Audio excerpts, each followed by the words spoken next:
Hey everybody, it's Brett and Charity, and we are back with another really good book discussion for you today.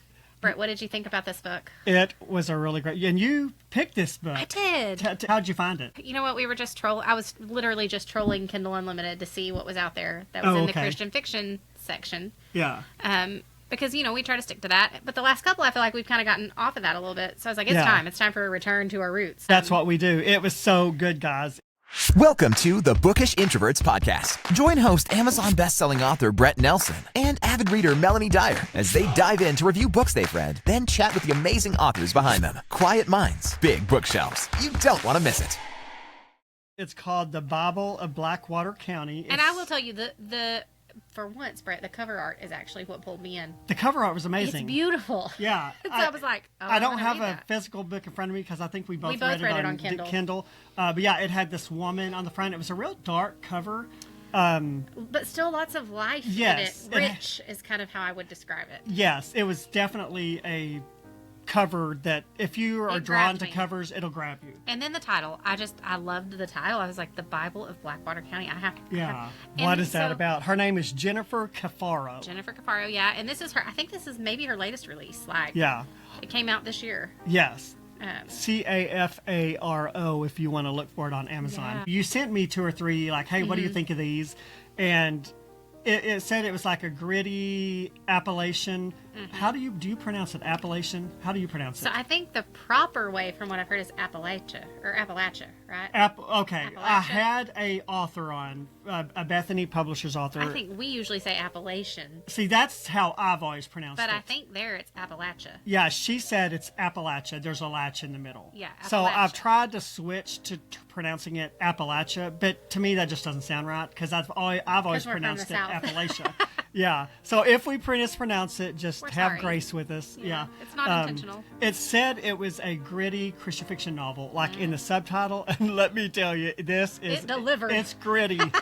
There was some profanity in it, which is a pet peeve of. But I think in the way the story's written, even in those instances, these are unsaved people that those are coming from. Like, these are not the Christian characters that's coming from. Yeah, and I get that. You can't expect non-Christian people to act like upright like Christian people. And so, like, if you expect your villains to be all goody two-shoes, are they really the villain?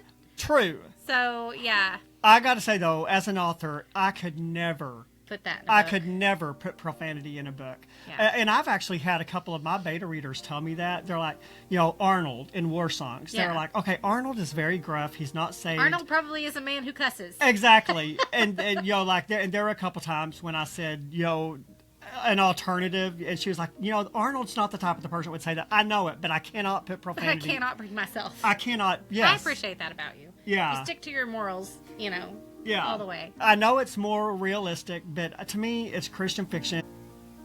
So was that enough for you to not recommend this book?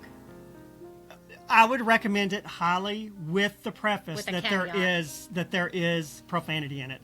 Okay. There was some suggested intimacy, but nothing graphic at all. No. Like, you knew it was going on. She handled that very well, I thought. Very with delicately. kid gloves. Yeah. Because it is pertinent to the story. Like, yeah. I mean, I haven't done a whole lot of reading about Appalachia during this time period. I haven't either. But I've read a lot of other novels that have to do, because this is set during the Great Depression. Mm-hmm. And it starts in 1929. It kind of goes from there. And so I've done a lot of reading of books during the Great Depression, during the Dust Bowl, and we kind of visit all of that here. And so a lot of what we deal with is things that, like, this girl feels like she's the only one in the world dealing with these things, but really it was nationwide for many women at that time. Yeah, exactly. Sure. So highly recommend this book. I loved it. To me, it was an easy 5 stars. Yeah. Okay, and now, it's long. It is long. But it was good. Let's talk about that a little bit. It was, I don't remember. 56 chapters long. Yeah, it was a little over 400 pages. Mm-hmm. Was it up to 450? I can't remember I don't think we quite hit the 450 mark. Okay. Yeah, so it was very long. Because there was some discussion stuff at the back. It does have like a discussion guide at the back. Yeah. I wanted to use it for that. Did you feel like it was too long? What did you think? Because I like a longer book. If I enjoy it, I don't mind a longer book. No, I mean, there were a few scenes that I was like, I don't really know why this is in here after the fact. But they didn't detract from it in any way. No. And like you, I don't mind a descriptive tell me all the things. Tell me. But I did feel like in a few cases it got a little long-winded on some stuff. Yeah, it did. So, but again, not enough that I wouldn't be like, hey, read this. Like if I thought someone would enjoy it. Yeah, I would totally recommend this. If you don't like saccharine sweet, hallmarky. If you want it to be real life, because this was very just like real life. It's very real life. So. But when it comes to Christian fiction books, if there's anything in it that most Christians would consider offensive, I always like to point that out to our listeners because I don't want to direct them to a book that they're like, why would you recommend a book that has profanity in it? So there just are be aware of that. a few instances of that. It wasn't like prolific all the way through it or anything like that, but there are a few instances of that. And maybe like you said, 10 through the whole book. Maybe. Yeah. And some suggested intimacy, as he said. But again, it's not gratuitous. It's not in any way graphic. So. Yeah. And I don't mind suggested intimacy, like where it's happening. I don't mind that because let's be honest. Most people are not nuns. Right. It happens, even does. among Christians. It does. So and that's one of the topics that I think we'll have to talk about is really like how you've got all these so-called Christian people and how they treat this young girl. Yes. After her we own definitely gonna have shortcomings to and talk failings. about that. So anyway, we'll get into it. Yeah. So take us into the book. It starts in. It's set in 1983, right? I think. Yeah. And so, which when I was reading it, it's so rural and Appalachian. It almost felt like it was way further back in time than 1983. Well, and I think again, I've never been to Appalachia. I don't know anyone from there, but I have seen lots of videos and documentaries and things of that. And I mean, I think a lot of them do still live very kind of back in time. Yeah, very in ways. Yeah. So that makes sense that it would feel that way. Yeah, to me it did. It almost felt like an early 1900s. Frozen in time. Yeah. For sure. Yeah. So take us into it. So it starts off and it's Mama. Mama is talking to her granddaughter and I really love. Did you notice how she titled the chapters? Yes, there were no page numbers. There were no page numbers, and it's titled like the first part is the Old Testament. Yeah. So this is how she's tying it back to the Bible of Blackwater County. Yeah. And I really, really enjoyed how she laid that out because we have like there was a section, the Book of Virgil, or there was so all these different characters. So it was really interesting. I loved that little like. It was different. Yeah. Yeah, it was kind different. of fun. I loved it. I thought that detail was neat. So Mama is sitting there talking to her granddaughter. I don't think she ever even told us the granddaughter's name. I don't think so. Just that they are visiting and she's telling a story. Yeah. And so she's telling her story to her granddaughter. And basically what we see at the very beginning is that there was a story printed in a newspaper in 1931 about an 18-year-old girl marrying a 62-year-old man. Yes. And that, and I gotta say, it was a headline. I was very surprised that this was such a controversy because back then it was really pretty common, wasn't it? People got married at 15 or 16. I don't think the controversy was that they were getting married, that she was so young getting married. I think the controversy was that he was 60. so much older. Yeah, and I don't know why. That surprised me because I get it in today's society. Well, I was going to say, do you think though that those prejudices, because right now it's a hot topic, right? Yeah. Conversations are happening all over the interwebs and even amongst people about what's appropriate, what is considered grooming, what is not. We're hearing a lot of conversations about that right now in light of all the stuff that's coming out. Yeah. And so do you think even then, though, that some of those things applied, people just didn't talk about it as much? Possibly, yeah. Because there were lots of things that weren't considered societally acceptable to discuss. Politics. Lots of lifestyles and, Yeah. all sorts of things that now are out in the open and celebrated. Because of social media. Yeah. Exactly. Yeah. Social media gives feet to a lot of things that shouldn't be talked about. Yeah, that's true. Yeah. That's true. Yeah. So I don't know. It is cringy for a 16-year-old to I was pretty yucked out. But to date a 60-year-old, but yeah. Did you realize, and I didn't realize this till towards the end when I was kind of going back and doing some looking at the book, that she based the story on her real-life grandmother's I noticed that, story. Yeah. I didn't read all the back matter. I always skip front matter. I always skip back matter. And 99% of the time, I skip the prologue. Yeah. So, yeah. But I did kind of skim it. Yeah. And I thought that was interesting that is her family story. So, this is, she based, it's not all 100% true, but it's based on her grandmother's story. And so that's it probably legitimately really happened. Yeah. I'm sure. And that's yuck. Yeah, it is. I can't imagine a world where I think an 18-year-old girl has any business marrying a 62-year-old. What do you think? Okay, we're going to talk about this more as we get into it, but I think a lot of it was necessity. Yes, she was didn't have a she was great trying to family survive. life. No, she didn't. And so that seemed, what was his name? Nathan? The 60-year-old? Grady. He was not rich, but he was more well off than their family. Wealthier than everybody else in town. Yeah, and so I can see how that would be appealing, because not only could she get out of the situation she's in, but she also might be able to help her family a little. Yeah. Because she had a big family. That's true. I don't know. That's just a thought. Yeah.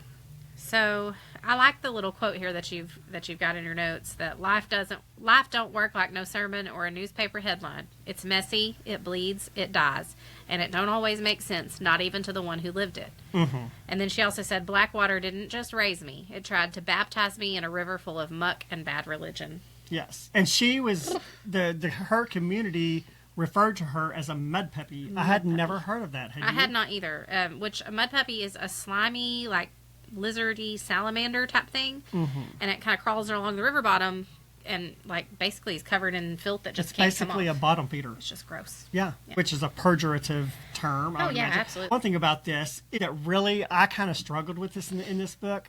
I don't like books that are written grammatically incorrect. But she does that through the whole thing, because it's how they talk. Yes, and it's not just the dialogue; it's also in the narrative. Thoughts, yes. It's in the narratives. That took me a little bit of adjustment. Yeah, I had to get in that mind frame and not just mentally be correcting it. Yeah. Because it's not windows, it's winters. Yes, that was the one thing that stood out to me. They called them winders. Yeah. So be aware of that also going into it. It's say, though, not properly written. My Grammy it's written in the Appalachian. My Grammy still calls them winders. Does she? And spatulars. She doesn't use a spatula, she uses a spatula. Ah, okay. Oh my God, Grammy. And we're not from Appalachia. Like that's just pure But we are from rural hills of Arkansas. Yeah. Yeah. Yeah. So that did take me a little bit to get into, but yeah, it does make for a little bit different of a reading experience. It does. And if you can kind of, I think once I made that shift over, I was like, okay, now I'm in that mindset. And it was really easy to hear the authors, or to hear the characters, the narrator's voice. I felt like. Kind of made it come to life for me in a way. For sure, yeah. So then we flash to like 1928, and this is kind of where Bessie, the main character's name is Bessie. Mama is Bessie. Bessie's story begins, and she and her dad are in a wagon, and her dad just kind of stops it to have a kind of a weird discussion with her, and he's like, "Hey, what do you think you want to be when you grow up?" And she says, "I want to be rich." Yeah, because at this point in time, like she's one of like 8 kids, I think. Yeah. The oldest girl does a lot of helping. Like her job is to help her mom with all the babies, and her mom is basically a shell of a human. Because who wouldn't be after popping out that many kids? Well, exactly. And Dad's not exactly. Dad's a miner, a coal miner, but he's prone to the drink. Yes, he's kind of a drunk. Yeah. So it's just rough. Like there's 8 of them crammed in a 3-room house. And again, that I don't care how much you love people. That's not enough space. Man, that's close quarters. I tell you.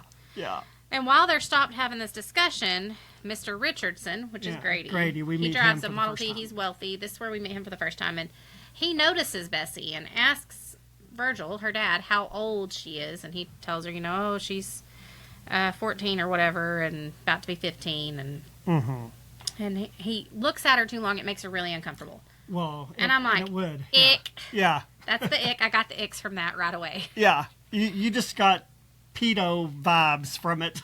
Immediately. Yeah. But then I found that really interesting, because a few chapters later, we get a chapter that is from Grady's perspective. Yeah. And he does not come off that way. No. In that. Like, again, do you think that's a regional thing? Because it was so rural and it was a different time. It's 1928. So do you think maybe it was just more accepted? Yeah. I don't know. I really don't know. I mean, I know it wasn't accepted because these people have major... But do you think they had issues with the fact of the age, or was it more that he had been married twice and both of his wives had left him? That could be it, too, yeah. Like they're all assuming that if 2 women have left, something must just be so unbearable that he shouldn't be there. Yeah, so that there could be that, too, yeah. Because marriages back in the day were not treated as disposable. Like today... People get married. No, well, if we don't like it, we can always get a divorce. Yeah, or even if they figure it out soon enough, they get it annulled, and it's like legally like it never happened. And I have a real issue with that, because even though legally it may be like it never happened, that doesn't mean spiritually that it is. Exactly. Yeah. And let me tell you, there are lots of spiritual ties that I think are walking around out there that people are just carrying the weight of. Yeah. Anyway, absolutely. random little sidebar there Yeah. for you. So a little bit later, Dad loses his job at the mine. Yes. Again, not unexpected but I don't think it was because of his drinking. It was just I don't because think the at that mines point were it's- drying up. Yeah, I mean, the mines were drying up. The Great Depression, the crash had happened. So, like, Yeah. the economy was just going down the It was tubes. tanked. Yeah. And so, at this point, he's like, this is devastation, right? I mean, it's a family of 7. His wife's pregnant with the 8th. Mm-hmm. They're barely feeding them all as it is. The kids are walking around with, like, flour sacks for shoes. Yeah. Like, it's a hard life for Hard them. life. And so, like, we get a lot of little blips of them working all summer long to grow a garden and can their food and fishing in the river to catch fish for To catch food. fish for dinner. They yeah. carry water from the river to bathe. Like, it's just a lot of manual labor just to survive. And Bessie does have a dream. She does. She has a dream. There's this woman in town that owns a boarding house. I guess a boarding house was So- kind of like a hotel. Yes, and Mrs. Prather doesn't own it. Richardson owns it. Grady That's owns right. it, but she works for him That's and right. runs it. Yeah. Yeah. Well, And Bessie sells her eggs. Yes, yeah. And Bessie wants to run a boarding house one day. And she admires Mrs. Prather because she's always dressed nicely in a fine gown that's floor length and keeps everything so neat and so tidy and always has Yeah. warm biscuits on the table for the Yeah. customers and all these things that stick There's out a to her as like, surplus of oh, food. this is a good life. This would be a good life. Yeah. And Bessie's like, I can do that. I already cook and clean for my whole family. And the surroundings in the boarding house are probably opulent for considering what that she area. lives in. Yes. Yeah. Yeah, so that is her dream one day to run a boarding house. Yeah, and so she tells her parents that, and they're like, well, listen, that's great, but Mrs. Prather's got Mr. Richardson, Yeah. Mr. Richardson's money to work with, so, like, Yeah. she's got Well, connection. and Basically, she has connections you don't have. there's no reason for anyone of their station to ever think their dreams are going to come true. You know? Yeah. They don't really discourage her from dreaming, but again... But her mom is very realistic, too, where she's like, you need to stop daydreaming about all this Exactly. and find you a husband. Exactly. And Bessie's like, I don't want a husband. I'm 15. Like, yeah. she wants a life. So they keep her dreams in check. kind of keep them small. Yeah. Do you think often that parents are guilty of that? I think so, on some And level, especially because you you probably don't... deal with it in your job. You probably see that a little bit more Yeah. because you're with young people. Yeah. In your yeah. job. Yeah, work at a university. And, but as parents, you want them to dream big, but you also don't want them to be disappointed. Yeah. I struggle with that frequently. Like, of being like, hey, you can do anything in the world you want to do. Yeah. But then also, like, but Yeah. don't be mad if things don't go the way that you think that they're Exactly, going to. yeah. Like, and I have one in particular, he thinks he should be good at everything the very first time he tries it. And if he's not, he loses. Like, Yeah. he loses it. Yeah. And I'm all the time being like, hey, listen, dude, like, skills take time to develop. Like, you They might do. not be good at everything right off the bat. There will be some things you're good at right off the bat, but probably mostly not everything. And so it's okay if things take time to get there. Yeah. What I'll say, as on my job, I'm a trainer. I train a lot of Okay. people, and I would much rather have people that know nothing about the job that I'm training them to do. They are so much easier to deal with than people like, oh, well, I've done this Who for know 20 it all. years. Yeah, they're know-it-alls. And, because even if this is something you've done for 10, 15, 20 years, guess what? You still have things to learn. Absolutely. Absolutely. But, yeah, so... Do you think kids today are more flexible about learning, or do you think that the abundance of knowledge that they have at their fingertips makes them think that they know it all? I feel like they probably think they know it all. Gotcha. I mean, and again, that's a very broad generalization. yeah. Not all Right. are that way. I mean, I know kids that think every adult they know is stupid, Yeah. Yeah. And that's probably a hormone thing, too. I think Oh, most kids certainly. grow out of that. But, yeah. I will not ever forget right after Barrett, a couple of years after Barrett was born, and it was just a particularly rough season with the toddler. And I called my dad one night, and I was crying, and I was like, I'm sorry for all the times I was awful to you. Like, you knew what you were talking about. And he just laughed, and he was like, it's okay, babe. Like, I forgive you. It's fine. And I was like, I was the worst. He's like, you were not the worst.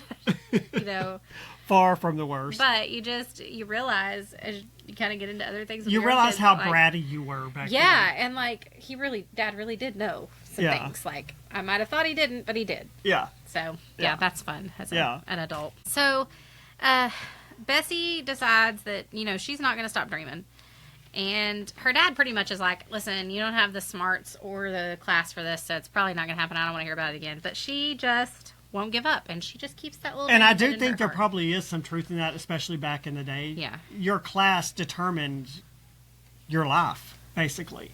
Yeah. So, as they kind of tootle along, Bessie realizes that, like, they could potentially lose their home due to her dad having lost a job, because unlike a lot of the other mine workers, he didn't live in a company-owned house. They owned their own. Mm-hmm. But he was still subject to a mortgage at the bank. And so she's like, I'm going to go ask at the boarding house if they need some help. And so she finally gets the nerve up to do it and goes and asks her, and Miss Prather is like... Miss Prather is not a pleasant person. She really is. She started off not so bad, but then as the further the book went on, until the very end, I was like, I do not like that woman. Yeah, we'll tell you why when we get later into it, but yeah. She's hateful. Mm-hmm. Anyway, she tells her they don't need the help, but she sees her desperation and is like, well, go ahead and step inside. And when she comes inside, Grady, Mr. Richardson, is sitting in the parlor, and he tells Mrs. Prather to give her something to do anyway, even though they don't really have a job for her. And then he gives her $1 to give to Bessie. And she tells Bessie to take it and come back the next week with eggs. Then dismisses her with a caution to be careful. Mm-hmm. Kind of vague, right? Like, yeah. Be careful about what? Of what? Be careful and of this Grady, was my gripe the whole time. Of... This girl literally was just trying to feed her family. Yeah. Like, just trying to make sure those little kids didn't starve. Mm-hmm. And that made my heart hurt. And she was even more desperate because Dad doesn't have a job now. Yeah. Yeah. So she takes that money to the store, and Mr. Parson, the guy that owns the general store, tells her that they're hiring in Zanesville and that her dad or brother might find work hauling lumber if they wanted to work. Mm-hmm. And so then, and she buys, like, literally just, like, some beans and milk and some flour, I think, right? Yeah. And then she gets home with that food, and her dad loses his mind and is screaming around about how they don't take charity, blah, blah, blah. Well, that's stupidity if your family's starving. Yeah. Take the help. Then you go out and get a job, Daddy-O. Yeah, and she does kind of smart off to him and is like, listen, I went to the boarding house to ask for work. And she says, someone needs to, since all you do is sit around and get drunk. And I was like, you tell him, girlie. Yeah. Because really, that's terrible. Yeah, it is. And so then this is where we get Mr. Richardson's point of view. And it's basically giving us Grady's backstory. You know, he's a 62-year-old man. He's had 2 failed marriages. And he's lonely and kind of miserable. And he's self-made, self-taught. Yeah, he's came from totally nothing. Built his life. He came from a mining family just like her. And when he was 17, both of his parents had died. And so then he just started buying property and investments and selling it. And he really became a self-made man. Yeah. And which, that's impressive. It is. And I think back in that day, that was a lot more common. You heard a lot more stories like that. I feel like we don't hear that so much anymore. Yeah. I mean, I'm sure there are still some out there, but... Well, I think it's harder these days. I think it absolutely is. Our economy is... I mean, honestly, our economy is probably pretty on par with theirs as far as craptastic goes. Like, it's just not good right now. I don't ever want to say it can't get worse, because it can. Ooh, but no, I don't ever say that. Yeah. It's not great. Yeah. Like, when it's costing me, $100 to fill my car up with gas. Yeah. That's a sad day. Well, and I don't know if you've ever thought about it. There are some classic, like, country singers. They would never make it in today's... Oh, most like, of them. Yeah, there's because the standard is so much higher these days, and so, like, I think it's harder to make it these days because you really have to be exceptional at everything to get people's attention. Because you're not just competing with, like, other people and their talents and abilities now, but with the advent of AI, like, you're competing against, like, literal perfection, but not because it's a talent or a gift, it's just computer generated. Yeah. Yeah, that's weird. And I don't... do you watch much YouTube? I really don't. Okay, see, I'm a huge YouTube watcher. I would almost rather watch YouTube than anything on, like, a major network. Okay. And I get very frustrated with YouTube these days because there is so much AI junk. Yeah. And my ear is finally getting to the point that I can recognize I will not watch anything that's AI generated. That's AI, like, there are AI images. It's got an AI narrator voice. Yes. There's nothing human involved in it, and things are getting so. It's creepy. Yeah, especially it's getting to where sometimes it's you hard to can't tell that it's AI. It looks real. It's very unnerving. That's really frightening to me as an individual to think about. Like, all right, this is going down some conspiracy theory rabbit holes. That's all right. I keep. One of my little rabbit holes here. If somebody, the government say, wanted to frame you for something, it would not be hard for them. No. Because they have the technology to make it look like you are somewhere you were not. And, yeah. like, could have video evidence or photographic evidence that could not be disproven because they have all the technology. Yes. They could do it. They can make it look like you did or said something. Okay, a prime example of this. Do you know who Lou Pearlman is? Okay, he basically started the boy band phase. Okay. Back years ago, he started NSYNC and okay. All those. I was never really into the boy bands, but he kind of started that craze. Okay. And he was very rich. You know, he was kind of a big guy. Was he a pedo? What? No. Well, No, I don't think so. Okay. If he was, Good. I haven't heard that far. But like when these boy bands started making all this money, he was only giving them a fraction of what they were making. He was embezzling. So he was basically, he was giving them a pittance. You know, I put you up in nice hotels. I feed you, and everything. And so basically, he was skimming, and he even labeled himself the 5th NSYNC member or whatever. Creepy. Yeah. Several months ago, I watched a documentary on him, and they had AI snippet, and they made very clear that it was AI. They had AI snippets that made it look like he was actually talking. And so you can see my point then. Yeah, and it did say across the bottom every time that This happened. is AI generated or whatever. But it was very realistic. If I didn't know it was AI, I would have thought it was some sort of an interview that he gave back before he died. Yeah. But down at the bottom it flashed, this interview did not really happen. This is AI generated. See, I'm telling you, that's the kind of stuff that worries me now and that I think about a lot. Yeah. And that's how they can get rid of people they don't like. If they can make it look like you said something or did something, and then they can arrest you for it. Yeah, and so, okay, you remember years ago when the movie Shooter came out? Mm-hmm. That was a while ago. Yeah. Like, probably more than 10 years ago, I would say now. And I watched that movie, and I remember telling Cody at the time, being like, there's no way that they could frame somebody this well. Yeah. Except they can. Now I'm like, it's 100% believable. They could absolutely do it. Watch your back. Yeah. Never do anything for the government. It's kind of like back in the day. Do you remember back in the day? The Bible says there'll come a day when it would be a cashless society. Oh, and that's coming. That is coming. Yeah, and so it's like, fast. I can literally remember reading that and hearing that in church and being like, how could it ever be cashless? Well, now we can totally, like, I'm virtually cashless. I never use tap to carry pay cash all the freaking time, dude. Yeah. I know. And so Cody and I were talking about that a couple of weeks ago too. We bought a safe and we're selling cows and stuff right now because 'tis the season for all that. Yeah. And I was like, well, he's like, I'm going to make our land payment and then everything else. He said, I'm going to start, which y'all don't come trying to find me, but he's one of the things he wants to do is start stacking like cash because we don't typically ever have cash. Like, I might have a jar of change that I give the kids on Wednesdays for the concession, but, like, we don't really I'm the type of cash. person that goes to Sonic and swipes my card for a $1 drink. Tap to pay is Never so thought I would have convenient, done right? it. Like, Yeah, just it is. boop. And I kind of get annoyed now when I have to go into Walmart and they still don't have tap to pay, and I'm like, this is so stupid. I'm going to shove this dumb card in here. Like, Yeah. So, on the one hand, I hate it, but on the other, it's convenience. They've kind of drawn us into that. Isn't that how they do it, though? They make things more convenient. Yeah, it's almost like the drop But the it's lobster a in the water. slow yeah. If you put them in the water, they don't know they're being cooked. Right. Ooh, that's right. Yeah, Ooh. yeah. Maybe we should stop using tap to I pay, know. Brett. We should, but it's so cash. convenient. Now we can take our full caps back off. We'll take our tin caps off. So, but it's so relevant though to the world we're in, and it's true. Yeah, yeah. Kind of a crazy place we're living in, y'all. Yeah, it is. So, anyway, like we said, he's self-taught, self-made. His last marriage ended because they really treated it more as like a business transaction. But I also feel like that was pretty common in those days. Like, it was not everybody you met married for love. It was mostly just survival. Yeah, I think, especially for women, I think a lot of women did marry for convenience because that was women's goals back in the day, was to find a husband. Yeah, yeah. And like in this case, his second wife, her family had land, he needed land, she needed stability, so it was kind of a trade-off. And he just wanted some companionship, but he did not love her, and she did not love him. And I can't imagine living like that. And he's very curmudgeonly. He's kind of bitter. Yeah. At this point he is, but I wonder if he was always, I doubt it.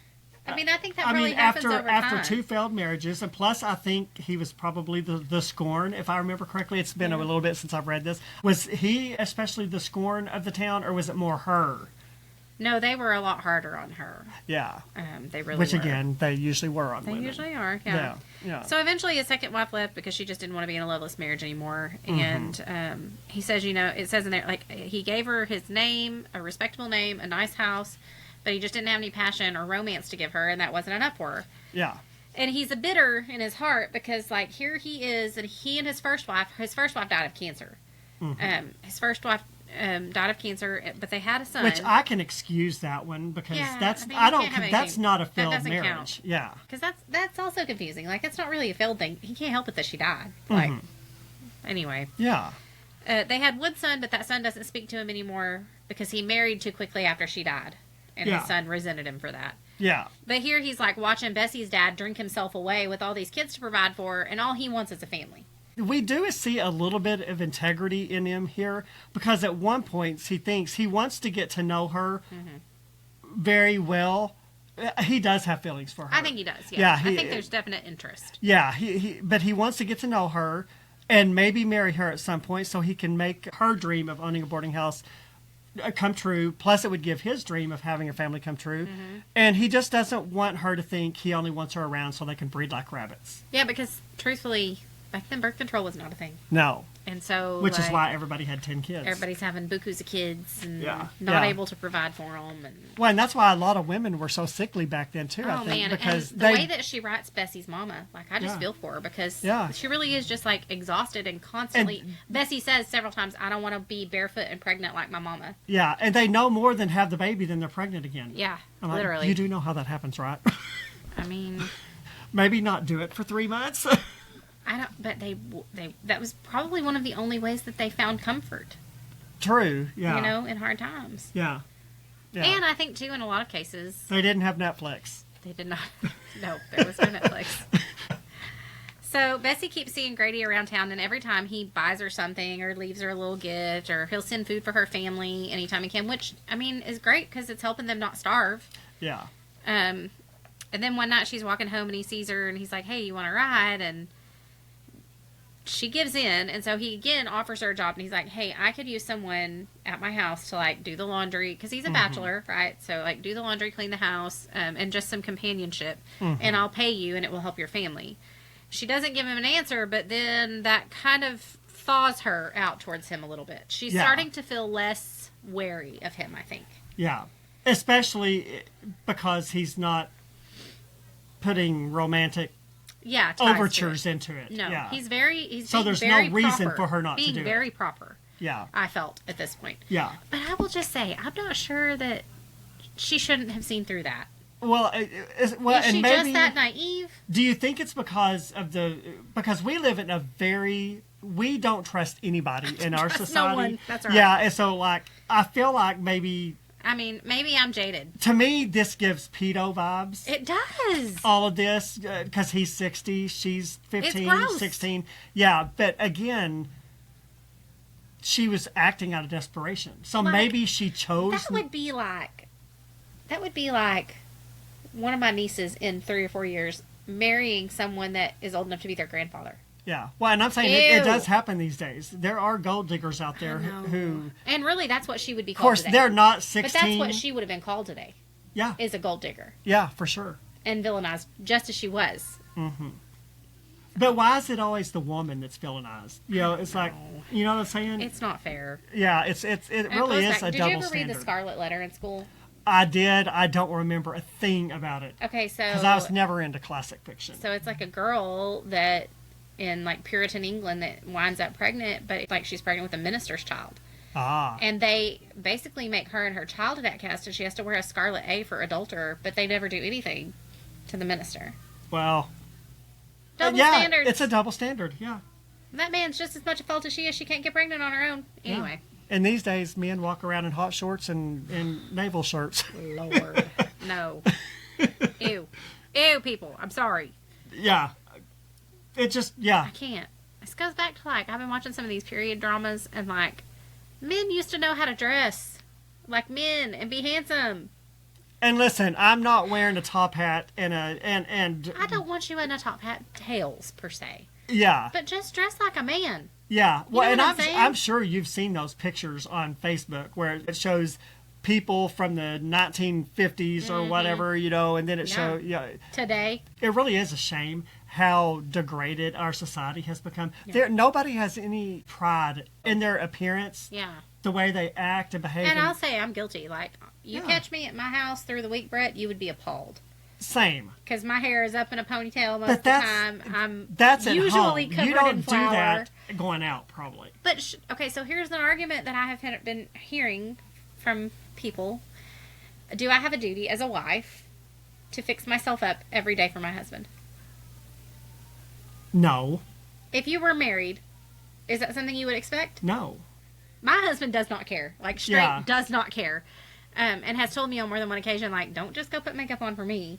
Yeah. But no, there are people in my life who, like, from the day I got married to now even, I have heard, now listen, you can't just let yourself go.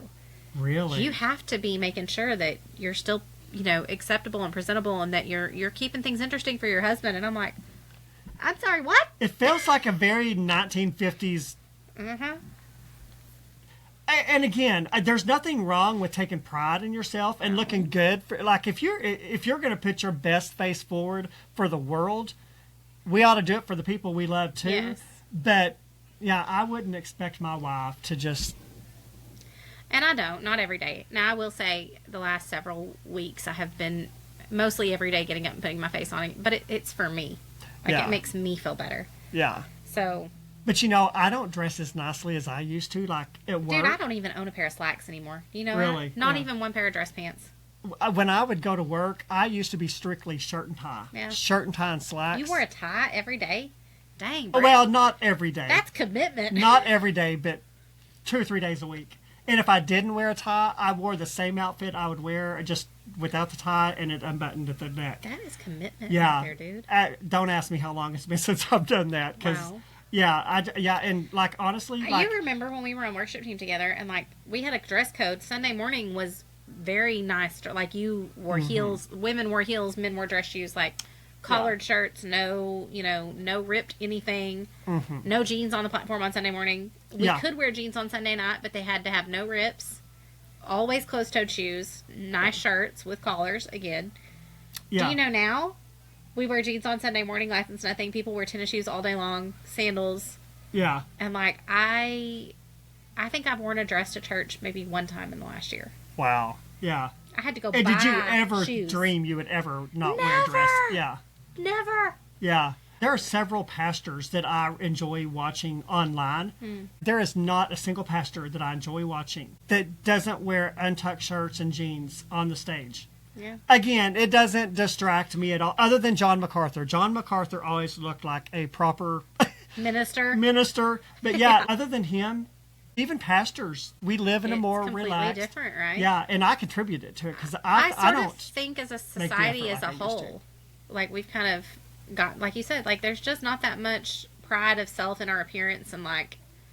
And in some ways, I think it's regrettable. Oh, I think it's sad. I absolutely think it is because I look back at and I say this like, pointing at myself because same. I could do better. I look at pictures of like women in the 30s and 40s and 50s and just how classy and beautiful and put together they were. Honestly, there's no class in our world left. I feel like it's severely lacking. Yeah, well, and like even in movies, I'm not a big fan of classic movies, but especially when I lived at home, sometimes I would sit down and Mom and I'd watch one.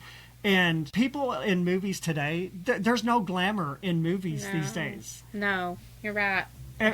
Yeah, but back in the classic movies when Cary Grant, was Rock Hudson, they were like, it was glamorous. Yes. Like these people strove to look glamorous and elevated and above everyone else. Yeah.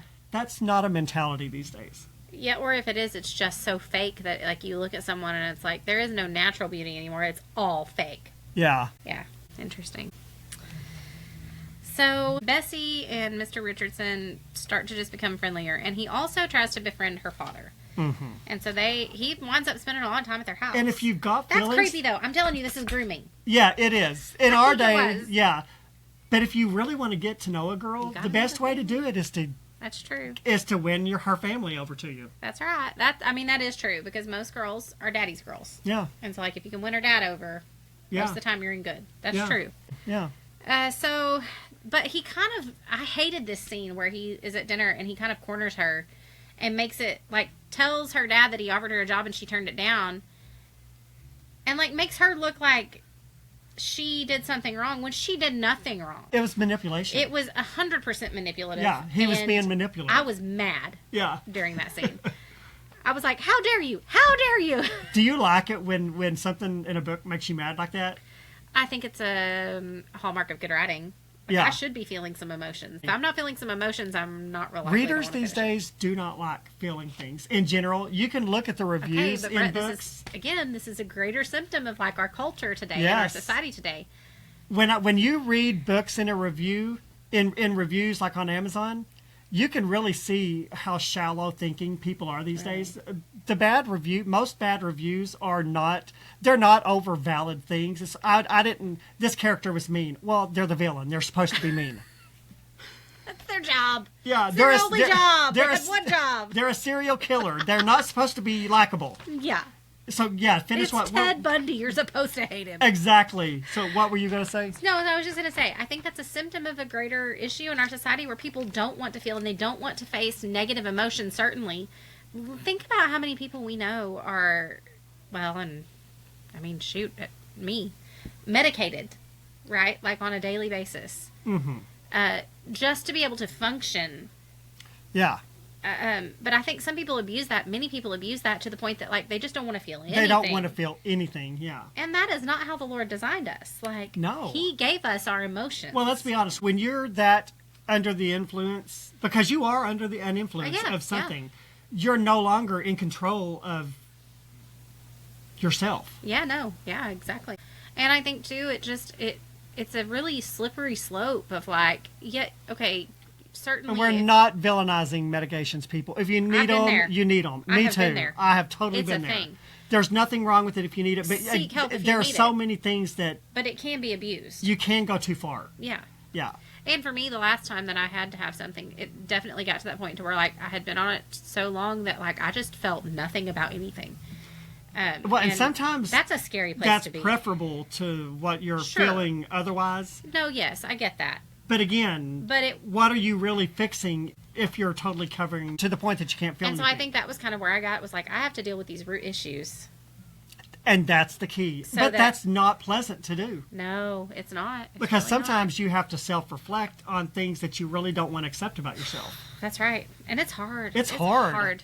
Yeah.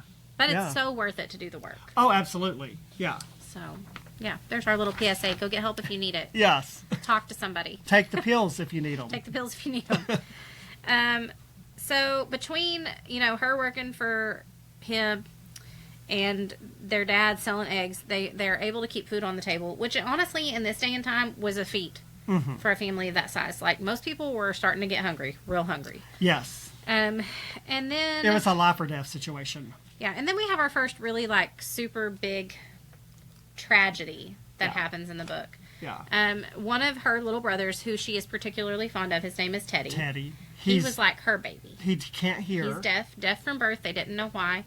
But she was responsible for keeping an eye on him and teaching him his letters and numbers, and they just had a connection. Mm-hmm. I totally get this vibe because me and Michaela are this way. Like, when she was born, I was 8, and she was like mine, like my own personal little baby doll. Mm-hmm. And has always been super special to me because of that. The bond that we had was just different. I took care of her a lot. Yeah. And so I understand how Bessie feels about Teddy. Mm-hmm. And so one day she's cooking for Grady for things that he was going to pay them for. Mm-hmm.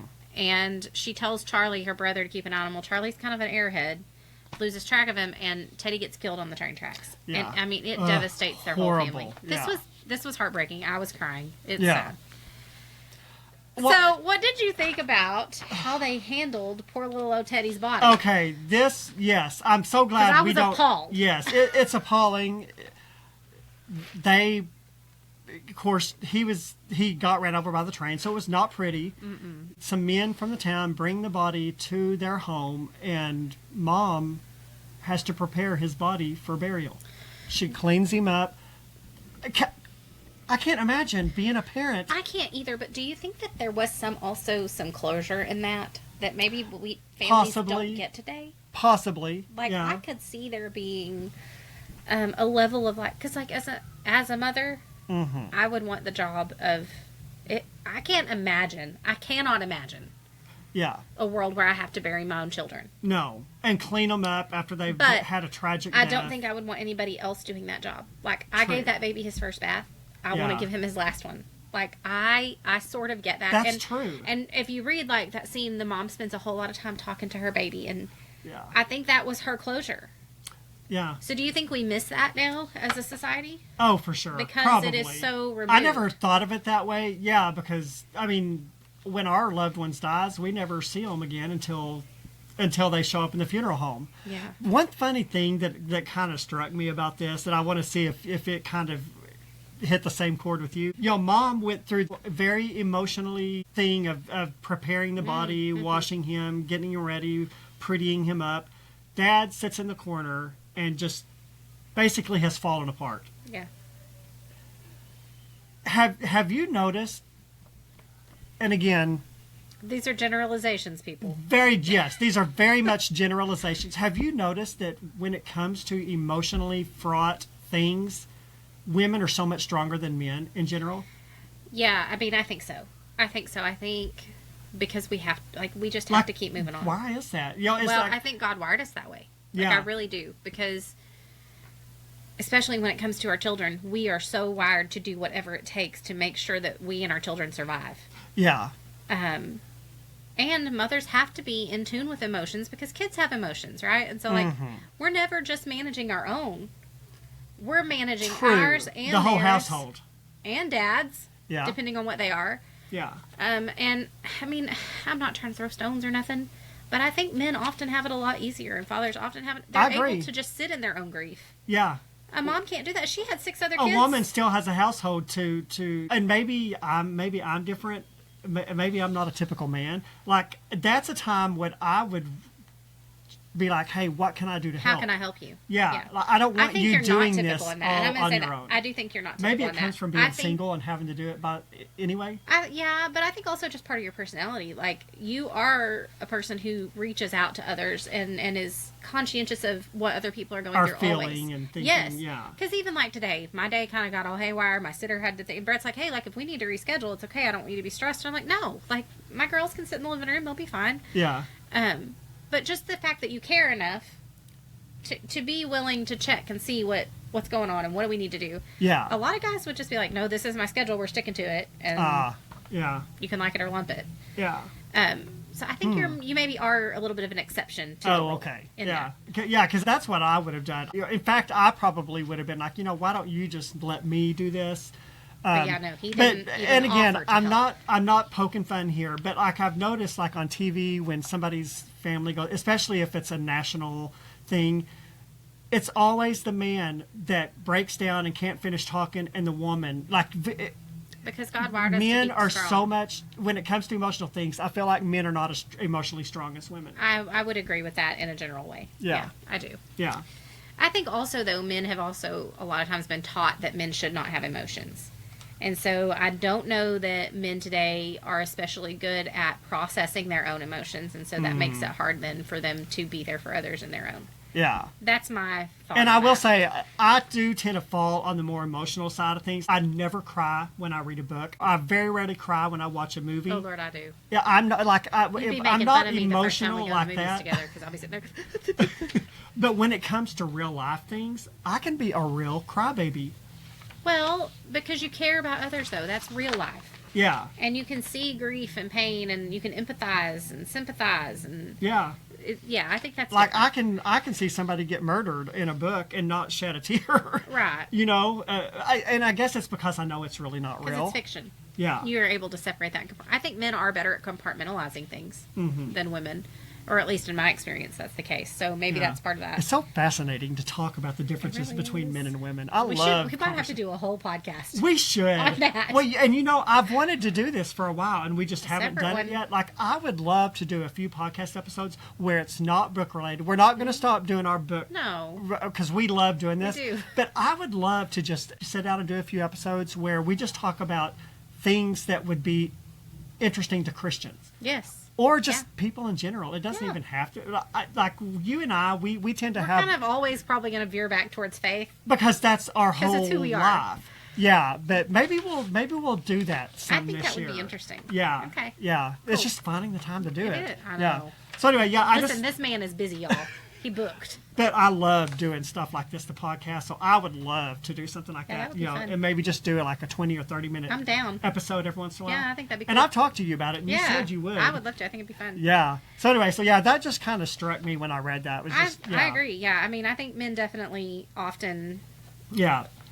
have Okay, a now, little bit easier. here's another thing I want to ask you. Of course, this family, Bessie's family, they have been through this horrible tragedy. Terrible. And a couple of people just sort of in passing, they get the whole, well, the Lord must have needed them more than you did. These little platitudes. I guess, what do you think? I freaking hate things like that. Me too. That helps no one. It helps no one. In the middle it does of grief not make them feel especially. better. No, I think it's like, didn't one of them say something like he was too special, or Bessie thought, I guess it felt better to think that, like he was too special for the rest of us. Yeah. I do not like it. And I really do. I get, if something like that were to happen, God forbid, to you, I would want to say something or do something that could ease a little bit of your pain. I'm about to cry just thinking about it. Well, and I can sort of, I mean, But I've learned, I haven't lost a child at that age, but I miscarried our first baby. Oh. I don't know if you know that. I don't think I knew that. I miscarried. If you did, I had forgotten. No, it's okay. Did y'all announce it at church? No. Okay, then I probably wouldn't have known. No. So about a year before I had Barrett, I had a miscarriage. Okay. And I was too excited to, like, I didn't wait the whole 12 weeks or whatever. As soon as we got a positive pregnancy test, we were telling everybody because we were excited. Yeah. But I will say, in that time, like, I had some statements like that made. Mm-hmm. Like, oh, well. And I do think people mean well. They absolutely they don't do. mean it. But it just does not help. It The doesn't things help. that meant the most were just the hugs and, like, hey, listen, I'm Yes, here for you and if that's you need what me. I have learned over the years. There's truly nothing you can say. Words don't help. No, at those times, really, all you can do is just hug them and say, I love you. Yes. Let me know. Let me know with you. if you need a covered dish, I'll bring you. I Yes. think things like that mean Yes, more. absolutely. I think much Put more this in the freezer if you don't need it now. tangible reminders of people's love is what. Yeah. And we do see that. Like, during those days, there's a whole, she talks about how people were bringing dishes and sitting them on the porch and just being there. Like, that is how a community, I think, shows Yeah. love. And that's a times of grief. Southern thing anyway. Yeah, I think it is, definitely. Yeah, and like in our area, you get inundated with food. When my mom's dad passed away, we had so much food that we just, there was no way we could, but that's what how a they show church love, though. community does. Yeah. And I think, and not even just church community, I think for a lot of people now, especially in our culture, like, foodies are a thing. Like, Yeah. food is a way that people celebrate or, grieve or show love or show affection. Certainly, I feel like most Yeah. of our celebrations were, like, you tell somebody you're going to have a party, be like, okay, well, we haven't eat. Like, that's the first thing you're going to talk about, right? Right. Yeah. So I think that, it's a tangible, but also there's something about filling a belly that makes you feel warm inside. Yeah. And so I think the Lord... It's like a physical comfort. Yes. Yeah. Yeah. So I'm not a fan of like when, I don't like the when platitudes. somebody the platitudes. I've learned I don't even try to give those platitudes anymore because I've learned they don't help anyone. It doesn't help the person. Just Yeah. show And, love in another way. Somebody in here, like And Goldie sometimes tells you don't her, even have to do anything. Sometimes it's just being there for them. Yes, just a stopping hug. by for a visit and saying, you know what, we don't have to talk. I'm just here for you. And sometimes it is just that sharing space, holding space for one another. Yeah. That is a spiritual thing. Yeah. Often, I think. Yeah. And there's a part in there where her little sister Goldie says that somebody told their mom that it was the Lord's will. Do you think that it's ever the Lord's will for tragedies like that to happen? Okay. I do have an opinion on this. All right, let's hear it. And this is, I file this under one of those things. There are some things on this side of heaven that we are never going to understand. Sure. Our finite minds cannot understand the things of the Lord. Absolutely. Sometimes. And sometimes I think the Lord allows things to happen. I'm going to agree with you. I don't know that he causes things, No. but I think he allows And so them. many people get angry with God. Well, if God was as good as he says he was, he wouldn't have allowed that. Yeah. I don't understand why. Why did God allow over 2,000 people to die on September 11th? I don't understand that. Yeah. But September 11th did not take God by surprise. Right. God knew on September 11th over 2,000 people were going to die that day. Yeah. That was their allotted time and place. Yeah. I don't understand why. But he does. But he allowed it. And you know what? It does not make God any less powerful. It does not make him any less God. It doesn't make him any less merciful or any less gracious. No. So I do think sometimes God brings people home through tragedies. Yes, I agree. So what do you think? I know, I agree with you 100% on that. Mm-hmm. I definitely think that he allows things to happen. And, you know, people have free will. So, like in this case, Teddy had free will. And unfortunately, God's not going to usurp a human's free will because that's a gift. That's a gift. That is something he gave us. Yeah, absolutely. That's an amazing gift. God gave us the free will to say, you know what, I don't like you and I'm not going to serve you. Yeah, yeah. It's crazy. Yeah. That's why I'm so thankful that God saw fit to place me in a family where I have this kind of faith because, and I'm not going to say never, but I think I'm less apt for a tragedy to turn me away from God because in the end... Here's the thing. I can't imagine trying to walk through difficult seasons without the Lord. I can't either. So I like to agree with you. I can't imagine a situation that would turn me from him. Yeah. Because I just know that, like, he is the thing I can cling to. Yeah. When nothing else makes sense, when everything else feels crazy, he is the solid, firm foundation that I stand on. And we know he's there. And I know even when it doesn't feel like it. Yeah, yes. But then again, you know, if you turn that on the flip side, why does God put, you know, someone in an atheist family where they're probably not going to have access? You know, I'm not going to say not have access to it because we live in a world where you can preach a sermon and millions because they don't want to. Exactly. At this point, if you choose to not serve the Lord, it's because it's a choice you make. Well, and even the Word says that even creation testifies of the Lord. Romans 1. Like, there is a way for everyone to know. Yeah. Well, and like to look out at this world we live in, I see a creator in that.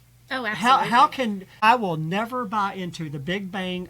Everything just came together. We climbed out of the primordial ooze. Yeah. No, everything we live in speaks of a creator because intelligent design. Intelligent design, absolutely. Yeah, I think it was Frank Turek that wrote a book that said, "I don't have enough faith to be an atheist." It's true. It really is it's true. Straight up true. Yeah, it's a lot harder to believe that we appeared out of nothing than to believe that something created us or someone. Yeah, I think. Yeah. So I just always find it kind of strange that there are people out there that...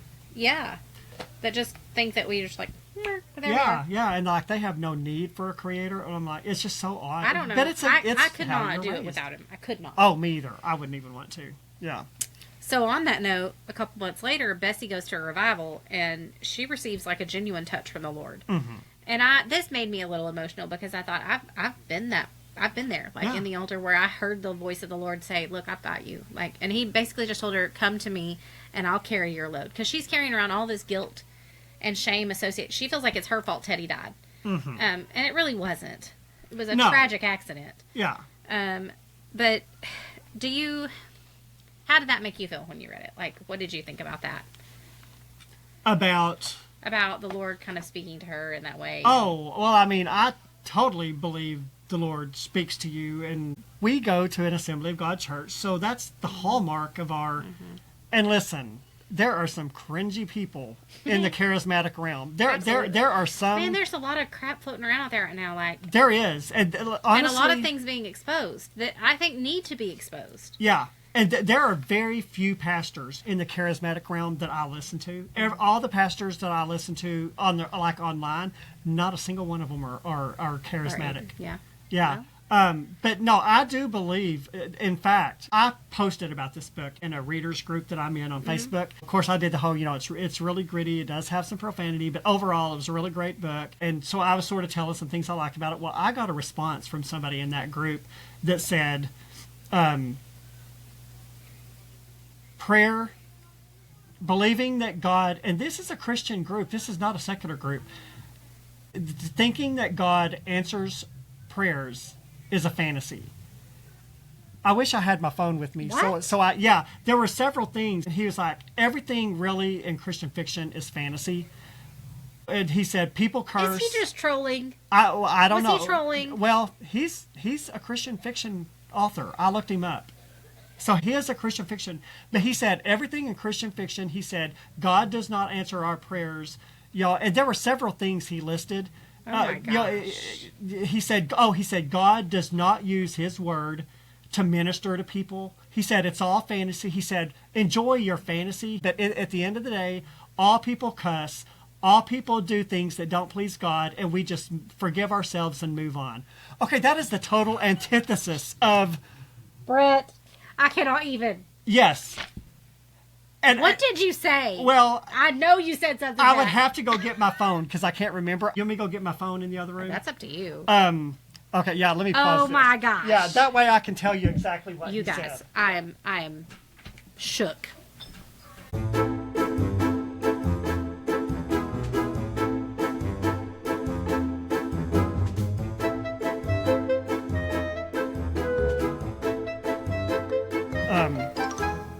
That is appalling. Yes, I was shocked by it. And please tell me other people were like, no. You know how you can do the shocked face look on Facebook? Was everybody like, oh? It had tons of shocked faces.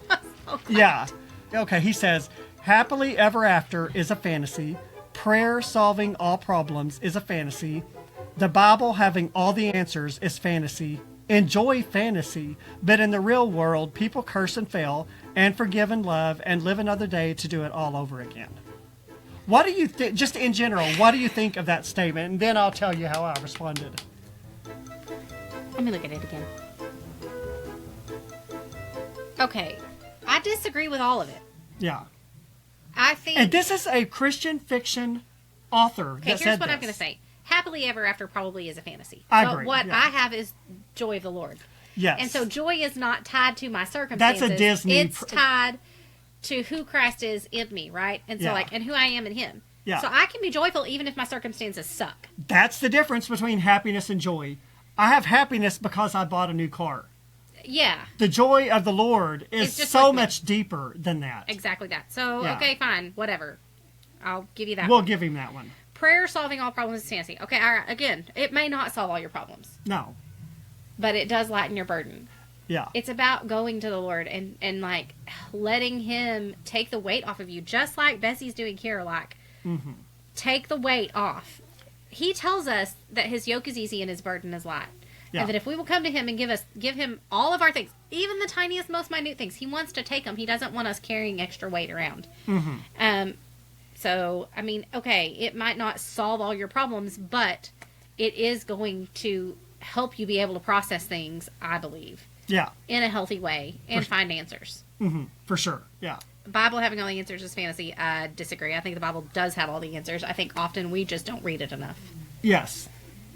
Personally. The Bible may not contain your exact situation. Oh, it might not be like down to the detail, but there is wisdom within there for every situation. Absolutely. I mean, if you've ever read Proverbs, Solomon gets downright, like, practical with his advice. Yeah. He really does. He does. Yeah. So, I disagree with that. I think that the answers are there. Yeah. I do. Yeah. We just have to ask the Lord to give us eyes to see and ears to hear and a heart to understand what the Word is saying. Yeah. I think. I was shocked that somebody, but there are, like you said, there are trolls and groups like this that all they do is just attack and. I think that has to be a troll. Yeah, but I did look him up. He does have books on Amazon. Yeah. I feel like now we almost have to read one. I know. Just to see, Brett. But I almost don't then do want we support to. Yeah. her? So I responded and said, okay, I believe that prayer and the Bible are integral to believers' lives and brings us the answers we need, and that they both draw us closer to God. It's not fantasy. I live in the real world. I don't curse and I don't excuse it as proper Christian behavior, because being a believer means we are to be set apart from the world around us. Yes. even though we're far from perfect on this side of heaven because of our fallen nature, we shouldn't talk and act like the world around us. God tells us to be holy because he is holy. Cursing is not holy behavior, doesn't glorify God, and doesn't belong in Christian fiction. And then I ended it with, those are just my thoughts. Thanks for the discussion and the different perspective. Because I don't ever want to argue with people and stuff like this. It's not going to change anybody's mind. No, it's not going to change anyone's mind. But I will tell you something interesting that we talked about at church camp this week that ties directly to that is Michaela was talking to some of the kids about, how we speak. And she said, this was last Wednesday before we left for camp. She was like, I find it really interesting that when Peter wanted to set himself apart from Christ and the disciples, what he did was curse. Yeah. He spoke in a way that Christ and his disciples would not, to separate himself from them. So I thought that was really interesting. I was like, talk about like really making a distinction between yourself and, the world or yourself and Christ. The thing that he chose to do to set himself apart was to curse. Yeah. And listen, I'm not saying... I don't think cursing is a salvation issue. It's not. But the Lord expects us to... there are literal scriptures that say that sweet words are a honeycomb. Health to the bones and sweetness to the soul. Yes. I do think a genuine Christian with the character of God is not going to curse on a regular basis. Yeah. Now, if you stub your toe and let one fly on occasion... Okay, but I think repent and move on. It also comes from what you're putting inside you, right? Because yes. like the things that you're constantly taking in, if they're full of that, if they're full of profanity, if they're full of filth, then that is eventually going to come out of you. The word is just clear. like Mama Michelle says, what's in the well comes up in the well water. It comes up in the bucket. Right. Yeah. It's true. Yeah. And the Bible even is very clear that like the things that we take in, as a man speaks, so is he. Yes. And what's in your heart comes out of your mouth. That's right. Yeah. We're not perfect. God forgives our imperfection. But I do think, and I've even had people argue with me about that scripture. Well, it's impossible to be holy. Well, no, it's not. Or God wouldn't have said, be holy because I'm holy. But we're not holy in our own selves. We're holy because of Christ in us. Yes. Like, we're never going to be completely it's not holy our own holiness. Because it's his. Our justification is not complete. That's right. That happens when we get to heaven. Yes. When we get our glorified bodies and we've made it. Yes. I agree. So, yeah. Anyway. So then we get to meet a new character, Ruthie. She begins to waitress at the diner, and Bessie's been working some at the diner off and on throughout. And she's just a different kind of lady. Like, she's walking around in, she's 18, I think. She's walking around in slacks, like she's men's very pants. trendy. Very trendy. She's got short hair. She smokes cigarettes. Like, she's kind of a bad girl. Yeah. But it's evident that she's known in town a little bit, and once she figures it out, it turns out that Grady was married to her mom and was her stepdad until her mom left. Yeah. And she was not happy when Grady and Bessie kind of hooked up, started getting closer to each other. She wasn't liking it. And this is kind of a theme throughout the rest of the book where Ruthie and Bessie are friends and become close friends. But Ruthie struggles because she just never had a dad, and he was the closest thing she ever had. And so she doesn't really want to share him, but she also loves Bessie. Yeah. So that's kind of a struggle throughout the rest of the book. Yeah. And so now Bessie has taken to just starting to kind of go around him more, and Ruthie's going with her, and they go visit, and he's just not, he's not himself. He's drinking pretty heavy. Yeah. I even wondered a few times, if he wasn't starting to have, dementia, or was it all tied to the alcohol? It's hard to tell in situations like that. Yeah. Yeah. Because it could be a mixture of the both. Yeah, yeah. And so then we also learned that Grady has made some poor financial decisions, and with the economy just slowing down, just not many boarders coming in, so they end up shutting down the boarding house. The bank forecloses on it. And people at this point are really starting to talk about how much time Bessie is spending with Grady. Yeah, they're the talk of the town now. They really are. Which is, mind your own. But in small town USA, we all know. Yeah, exactly. It literally happens all the time. It happens all the time, but it really irks me. It's like, just there was a situation mind your own. Not too long ago involving a couple at our church that are well known in our community, and literally I was dropping off cinnamon rolls to a customer, and we're just making small talk as I'm dropping them off, and she goes, "No, Charity, I have to ask," and I'm not trying to gossip, but I'm like, if you gotta qualify it with that, exactly. It's gossip. Yeah, honey, you fixing to gossip. And proceeds to ask me about this situation and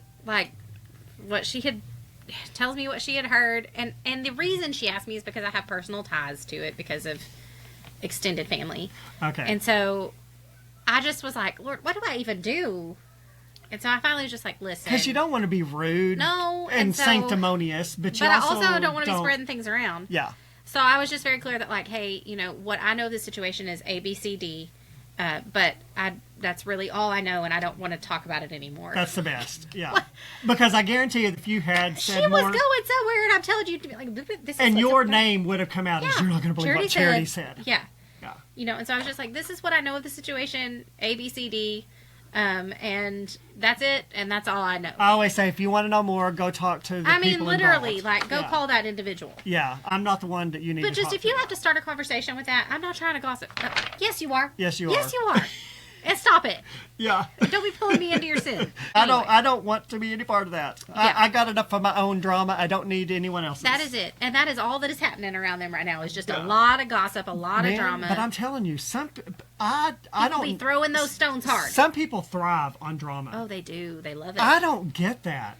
I don't either, because it literally gives me an ache in the pit of my stomach of just like, I'm going to throw up. Yeah. I don't know how people live like that. I don't know. I am not wired that way. Again, I've got enough of my own drama. I really don't need to invest in yours. Yeah. It's you go play in your circus and I'll play in mine, and we'll both be happier for it. Yes, yes. Yeah. So then we get to Christmas, 1930. There's just not any preparation happening for it. It doesn't even feel like Christmas, right? I know you do. And so did this break your heart that there's like no tree and no carols? And yeah, it is. Which they're broke. Like BROKE broke. Well, they're broke financially, and they're broke emotionally because they've just had this horrible tragedy. Lost Teddy. Yeah, and so Bessie sort of takes it upon herself to go out and get presents for the kids. Almost like an angel tree type situation, right? Yeah. Like the local fire department put and it on. she knows her family would not support this. So she goes to like whatever this place is. They're handing out, toys and blankets, stuff like that. And she gets stuff and takes home. And her mama tells her she did good. She says, "Oh, you did good, baby," and that's it. Which I mean, that's better than nothing. But, sure. Yeah. So but that evening, Grady shows up. And he gets her a pair of earrings. Yes. Jewelry is serious business, my man. That is serious business. You ain't giving jewelry to a girl unless you care about that girl. Yeah. It just ain't. I will not ever forget the first piece of jewelry I received from a boy. It was very special, and I almost did not know what to do with myself. Really? Yeah. Was it? It was my first boyfriend. And was it costly or? Oh, I mean, for him at the time it was, I'm sure. I think it came from Walmart, but it came from the jewelry section, like from behind the counter. And okay. Yeah. You know.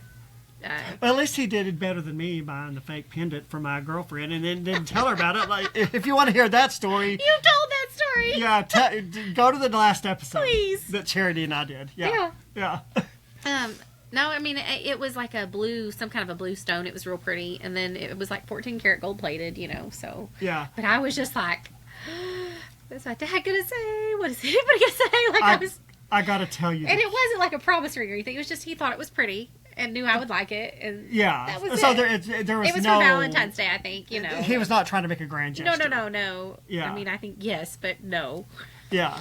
I got to tell you the cutest story about jewelry. Okay. My first girlfriend, I actually did buy her once we were more into our relationship. Mm-hmm. I bought her, and again, it wasn't super expensive, but I bought her like a ring, and it was like a what's that purple stone? Amethyst. It was amethyst, so and it had little, like, diamond shavings. I don't even know if they were diamonds. They may have been CZs. And so when my grandma Nelson was alive, I was just really excited, because it's a big deal. And I probably got it at Walmart, too. And so Who cares? I took it to my grandma, and I showed it to her. The sweet thing thought I was giving it to her. And Oh. Yeah. So, of course, I didn't say anything, And Mom was like, "Don't worry, we'll get it back." I said, "No, we are not. We are going to let her have it." Yeah. Oh, yeah. And to this day, That's precious. Yeah, Brett. I never told her. Oh. Yeah. And she was so proud of that ring. Because you bought it for her. Because I bought it for her. Brett, Yeah. that is adorable. Isn't that the sweetest story? That is the sweetest story. I love that. Yeah. I love that. Yeah. And I did get it back when she passed away. Oh, Yeah. that's so cool. We got it back. So. Did you call your girlfriend to be like, hey? We were broken up by then, so I was like, that hoochie's not getting it now. Just kidding. I like my Hoochie ex. from the holler, like we had. Yeah, Listen, that part cracked me up. There is a part in here where they are teasing her about being a hoochie from the holler, and y'all, I laughed. And laughed. It's probably a little bit irreverent. The first time I said hoochie on Facebook, the lady that does my hair, she called me. She was like, she said, "I cannot believe you said hoochie." Was it Twyla? No. Oh, okay. No, it wasn't Twyla. I only asked because we actually saw Twyla and Tony a few weeks I ago. love them. At love Massey's, them. and they had all their grandbabies with them, and they're just the cutest. Yeah. They're the cutest kids. Yeah. Well, I was like, is that a dirty word and I don't know it? Well, I called one of my girls at camp the other day a heifer, and they were like, "Oh, how could you?" And it's like, you're acting like a heifer right now. Stop it. I call my best friend Janice heifer all the time. Like when I see her, I'm like, Some hey, people heifer. are heifers. Yeah. Well, of course, we mean it lovingly. And when you're being stubborn and refusing to do what I have told you to do, and you are being a heifer. Yes. Anyway. We're from the South. That's right. So he gives her a ring. He gives her earrings. Jewelry, yeah. And she doesn't know what to do, so she just puts them away. She's like, I'm not going to wear those. Well, it turns, and Ruthie that's an leaves. extravagant gift in 28. Turns out he had bought those for Ruthie's mama. Which is cringe. And regifted them, and like, eh. Yeah. So she's like, I don't know. So, then we get to the 1931, the new year, and this is where it switches to like the New Testament instead of the Old Testament. Mm-hmm. And she says, just like the Old Testament was once believed to be the only law to live by, I once thought becoming a woman meant finding a man worthy of the measure. But it meant learning I was the ruler all along. And the first thing I had to measure was the cost of my own choices. Turns out all I needed was forgiveness, not just from God, but myself. This here is my New Testament. Mm-hmm. And I really thought, isn't that true, that like the hardest thing we all deal with is maybe forgiving ourselves for things? Oh, always. Like I can give lots of people grace, but I have a really hard time giving myself grace. Yeah. So I really resonated with that, and I thought that was so good. Mm-hmm. So then she also says, like, there's like a little break where we're back in present day, and she's like, I'm about to tell my granddaughter my story, and this is a part of my story I never have told anyone and never thought I would tell anyone. Mm-hmm. So Bessie has made her mind up to not go back to school, and that she's basically going to be with Grady. Like, she's just made her mind up. She's done with it. People are talking too much. They're really making her life kind of miserable in town, and at school it's no better. And so she's just like, no, I'm not going to do it. And he finally starts coming around more and more and gets her to come back to his house to do more cleaning. And her mom doesn't like it, but also it's putting food on their table, and you don't want your babies to starve, right? So, like, she lets her do it, essentially. Well, it just leads to some things, as it does, right? And this was where I really am like, he intentionally invited her into his home where he felt comfortable, where he had the upper hand, and took advantage of a young girl. That's what I really think. Yeah. What did you think? Did it read that way to you? Yeah, it did. But again, it did read that way to me. But part of my thinking was he really, or am I just reading it through the filter of our modern day? Today. Yeah, True. so that's where, like, a lot of times books that enrage people, things like this really enrage modern day readers. Sure. I very rarely read a book that makes me mad because I can keep it, historical fiction. You cannot read historical fiction through the same lens that you read contemporary fiction. Certainly. Because you're writing about a time when things were different. Yeah. And so sometimes I think readers these days don't have the ability to do that. Yeah, sure. So, yes, that was my thoughts. I was like, it was cringe, but was it really cringe in the day, or am I just infusing my modern day sensitivities into it? Fair. That's fair, yeah. Yeah, I mean, because I guess the part that, like, I mean, that's their first kiss happens, and I'm just like, ugh. Well, and I'm saying... But is that just, because... I would not want to kiss a 60-year-old woman, especially when I was 20. Right? Like, she's not even 18 yet. I would have to kiss a 60-year-old woman these days because I'm 53, so that's actually closer to my age range, but... Yeah. I don't know, it's like... I still feel 20, so... I don't know about that. Yeah. And so she knows, like... The thing that I really appreciate about how she wrote this is, like, Bessie has this internal conflict happening the whole time of, like, she knows that her parents don't approve of this. She knows that it's probably not right that she's kind of sneaking around to see him at this point, but she still is doing it. And, like, he's just becoming more bold and more bold. Well, her dad has had enough and is like, they're no longer friendly. He's threatening to kill him. And her dad he's getting more and more in the bottle. And so he's becoming more physically aggressive. And he literally threatened to kill him. Yes, like, I will if put you you don't in stay the away ground. from my daughter, I will put you in the ground. And means it. Yeah. Straight up means This it. was not And idle I really talk. think, in my head, I'm like, this is just a daddy being a good daddy. Yeah. My daddy would do the same thing. Yeah. Like, so, I mean... Although I don't think your daddy would actually do it. But I could totally see your dad cleaning a gun in front of the... You don't think he would actually do it? Would he? If I was 18 and some 60-something-year-old man was he would... He straight up would. He would fist fight someone. No, I think he would kill somebody. Would he? I really do. Yeah. Yeah, I mean... I think if it came right down to it and he really felt that one of us was in danger, he would absolutely kill someone. Yeah. That's his job. Yeah. But as far as clean it, 100% he's cleaned guns in front of boys before. Yeah. Straight up done that. Lots of times. Yeah, we're just going to send a subliminal message He here. does, too. Literally, the day that we got married, my dad had us... We got married at his house, and he did the wedding. But he made me and Cody step into his little office, his study at the house before... And he's like, you guys take 5 minutes, talk, make sure this is what you want, because if you get a divorce, I'm never marrying either of you again. Yeah. You'll have to find somebody else to do it. Yeah. And so we were like, okay. Because we were young. I mean, we were 18 and 20. We were very young. So he's like, just make sure this is what you want. So, was that his way of maybe trying to talk you out of it a little? Oh, I don't think so. No. No, it didn't feel like I mean, that. Cody is a super good guy. So I can't imagine any man. dad not wanting I mean, Cody he was to marry their daughter. concerned, certainly, because we were so young. Well, what parent wouldn't? But also... It's not 1928. I think he knew, like, and I knew. I mean, I knew the minute I saw him that he was it. And so, like, I had made that very clear. Dad just had some concerns, like, because Cody was raised very different from how I was raised. And so he was like, you were not raised in the Western world. Like, you don't know much about being a cowboy, cowgirl. Like, he wasn't really raised, like, in the town like you were. Like, you guys have some things to work out. But, I mean, he just wanted me to think about those things, you know, and to be aware. Yeah. So anyway, back to what I was saying, though. So when he closed the door, I looked at Cody. I'm in my wedding dress. He's in his suit. And I'm like, okay, well, like, are you sure you want to do this? And he goes, Dad had opened his little sliding door, which is where his safe and, like, literally 1,800 guns are stacked up in there. And he looks at me and he goes, you see all that? And I said, yeah, I see that. And he goes, even if I didn't want this, I don't think I could make it to the ditch before he got me. No, you wouldn't. And so he's like, we're doing the thing. And I was like, well, don't let that be the reason why. And he's like, it's not. He goes, but I'm just saying, I ain't doing it. Yeah. I was like, okay. Not messing with him. Yeah. That's so hilarious. Dad definitely did things like that. Yeah, I love it. Hilarious, yeah. So, it kind of just continues like this. There's a lot of, like, back and forth with her parents for a while, with people in town. And she's nervous about, like, Grady because she can tell he's drinking and she doesn't like it. And she keeps telling him, like, I'm not going to be with you if you're going to be like my dad. Like, I want something different for myself.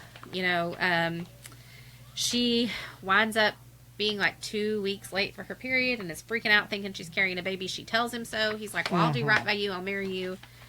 And all these things. Well, then it turns out she wasn't pregnant. So that's a good deal, probably. Yes, a very good deal. Very good deal. They did not need a baby right now. So she turns 18, and he gives her an early birthday present, which is her first pair of, like, leather shoes. Which is an extravagant gift back then. And that considering day, they've been wearing and in that time, yeah. Potato sacks. That's an extravagant gift. Yeah. She asks him if he's still drinking, and he says he hasn't in 8 days. He asks her to come to the house and wants her to see that he's changed some things. And then when she gets home, she finds a new blue dress that her mom had made for her. Mm-hmm. And so she goes to his house, and they lay on the bed together again.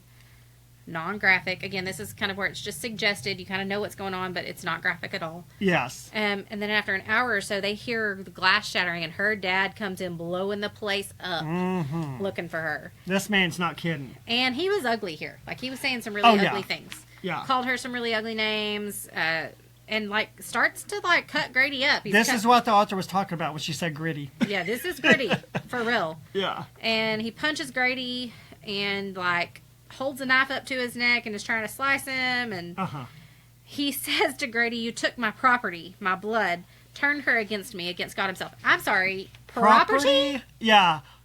I think I made a modern note. sensibilities were very offended. Yeah, I think I made a note in here to ask you what you thought. I know what you know. Very offended. Yeah. Like, I'm sorry, you belong to no one Yeah. but the Lord. Exactly. Yeah. But, I've But said again, things like that. I've said things to my kids like, you're mine. You're my responsibility. So, like, I Well, have to take care of you. it's kind of true, yeah. But they're not my property. It's kind of like if you're living under my roof, you're following my rules. So, did you catch the little part where he tells Grady that most men do beg right at the end? Is that implying that her dad has killed someone before? Yeah, how I took it. Who did he kill? I don't know. This is what I want to know. Yeah, and there's not a book to Jennifer follow this. Cafaro, we have questions. Yeah, maybe Who did Virgil kill? Maybe there's going to be another book coming. Maybe. That was really interesting. Yeah. But again, we're talking about the 1920s. Mm-hmm. Like, was it offensive for women to know that the men considered them their property? Oh, I think that's just a given. Was that just for norm? them? That was just normal. Okay, so that's see, how it was again, perceived. yeah. Yeah, I mean, think so. it's still because offensive. she didn't really seem offended by it. Just more like, well, this is just how it is. Well, and there was another scene in there where, Grady was a church-going man. Mm-hmm. She was not, and so she was really reluctant to go to church because, I mean, let's be honest, we don't find this out till later in the book, but a lot of the that's with Bill, right? Later at the end. Yeah. A lot of the antagonism they received came from the church people, which is totally. Isn't that? But people have that rep. Even still, Christians.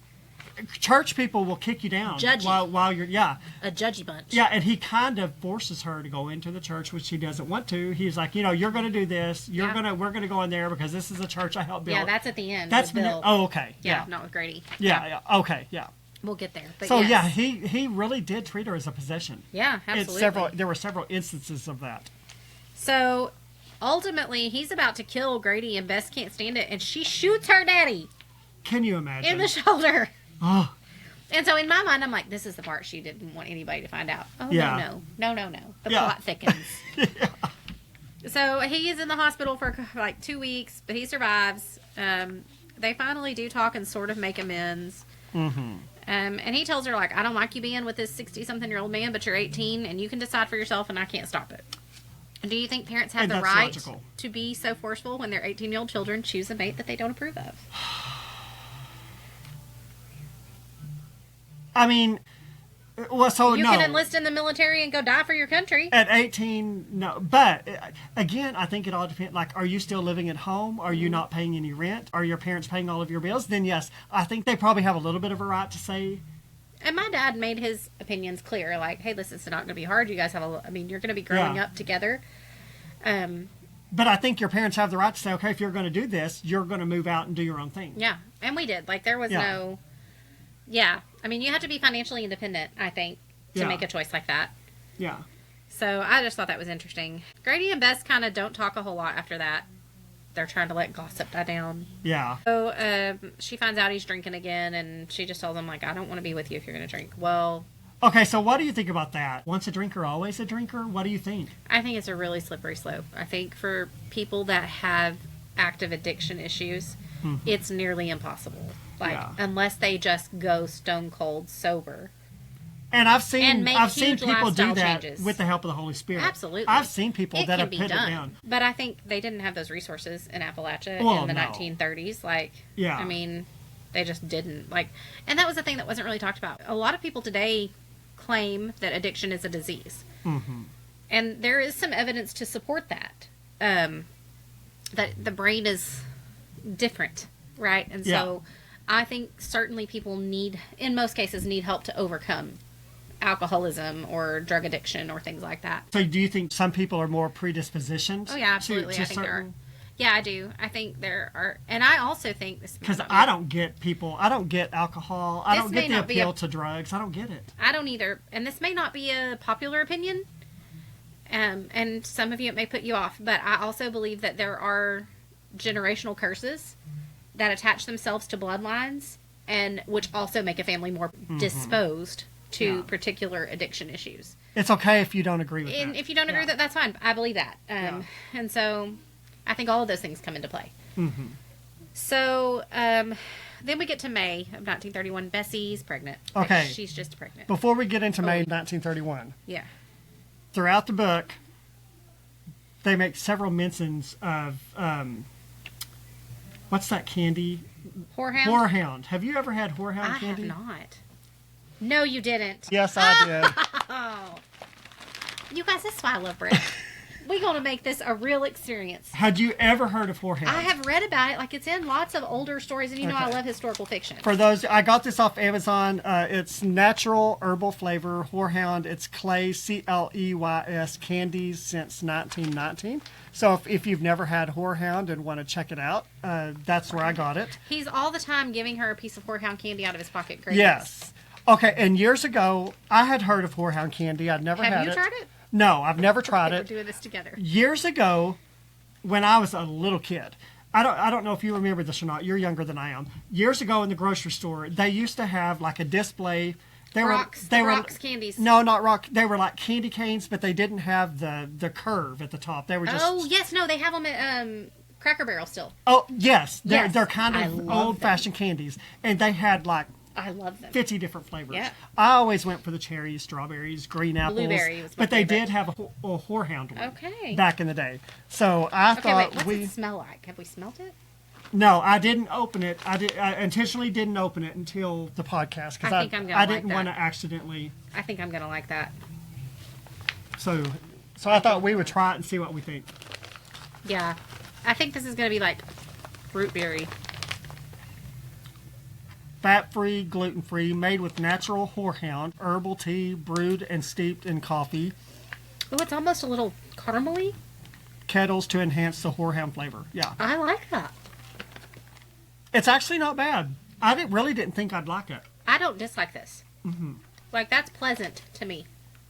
It's got a mild flavor. It really does. I was expecting it to be more punchy in the face. No, it's I very don't know why. chill. Mm-hmm. I like that. Yeah. Who knew?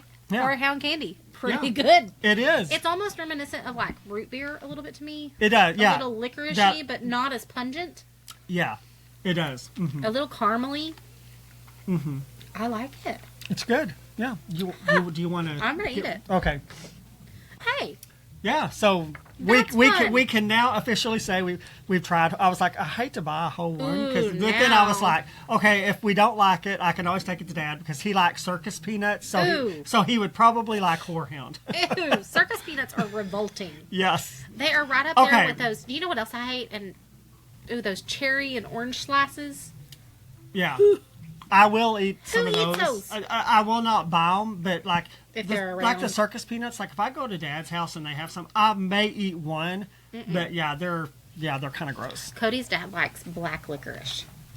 Just Ew, straight that's black gross. licorice, and eats it all the time. Like, he has big things of the Twizzlers black licorice, and I'm just like, oh my lord, that is disgusting. Yeah, there ain't nothing about licorice I like. Oof, it's bad. Yeah, but you do Bad, get bad. just like a tinge, a hint. a hint of it. It's not too much. Yeah, so A little amethyst, maybe. I don't know. so everybody go out and try Horehound. For those Get of you a you bag of that Horehound. for those of you that are listening, it's spelled Horehound.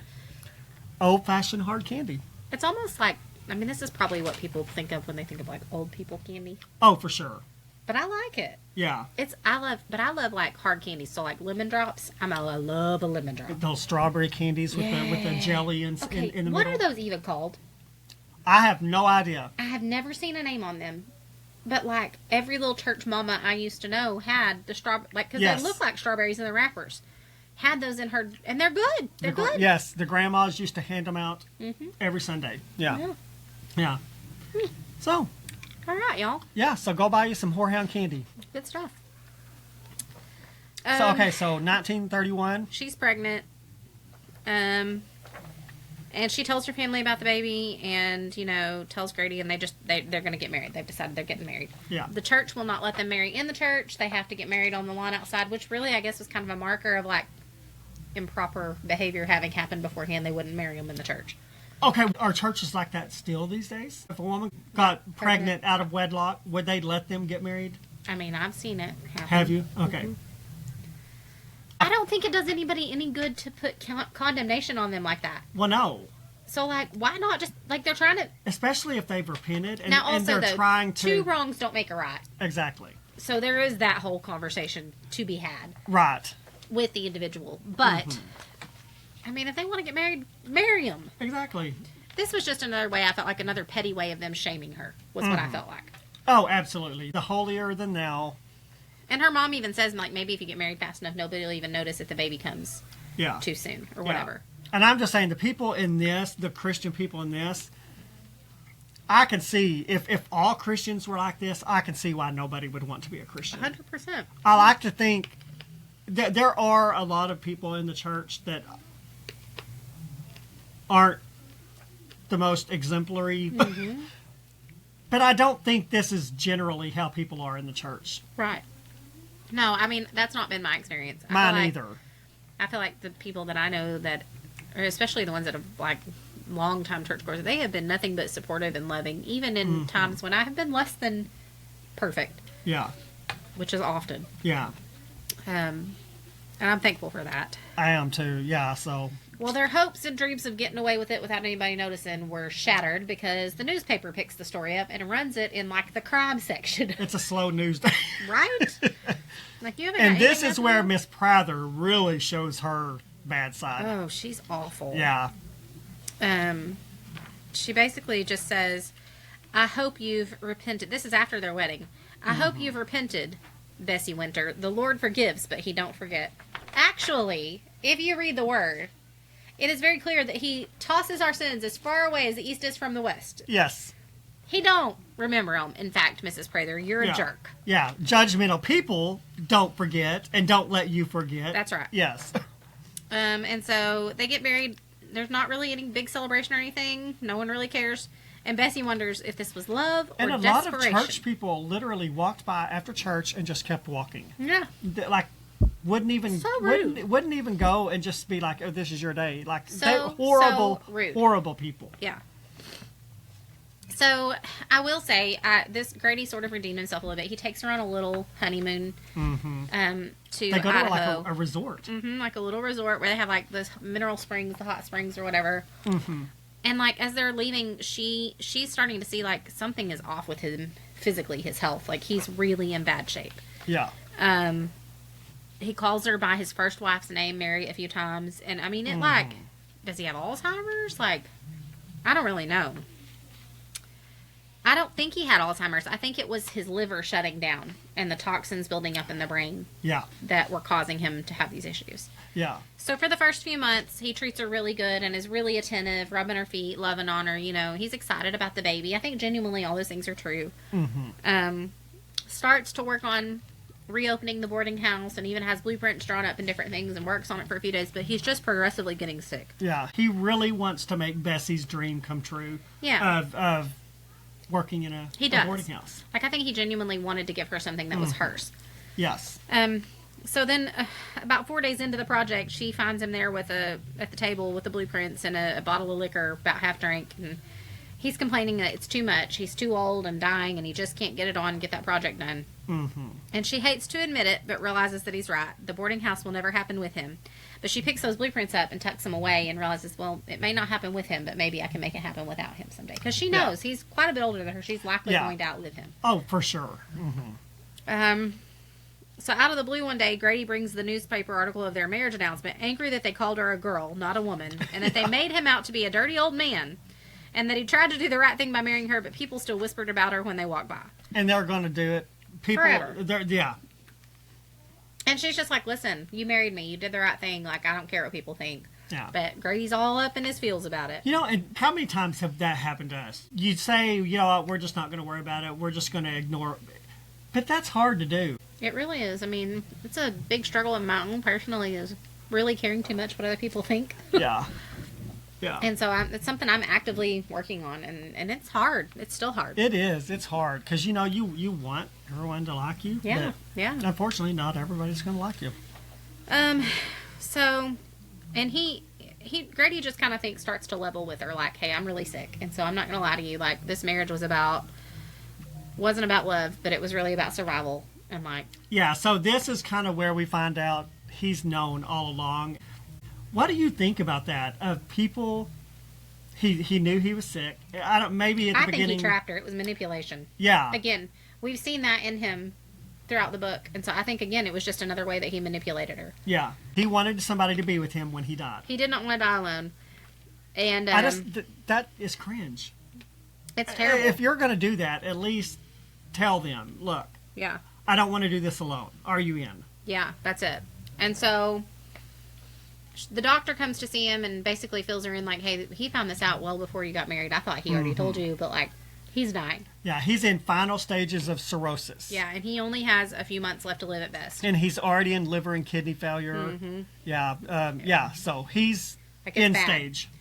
And so a few days later, he wakes up looking and feeling better, and it's like, hey, let's go fishing. Should we go into the spoiler zone from here on out? Oh, yeah, probably. We're getting into the point where we can't really talk much more without giving major spoilers. So if you want to read the book, again, it's called The Bible of Blackwater County by Jenny Cafaro. Highly recommend this, guys. Super good book. If you think at all you might be interested in this, stop listening at this point. Go buy the book. Yep. And then come back and listen once we've finished. Yeah. So if you're going to head out, thanks for listening. We appreciate you. We'll see you And next we will see you time. next time.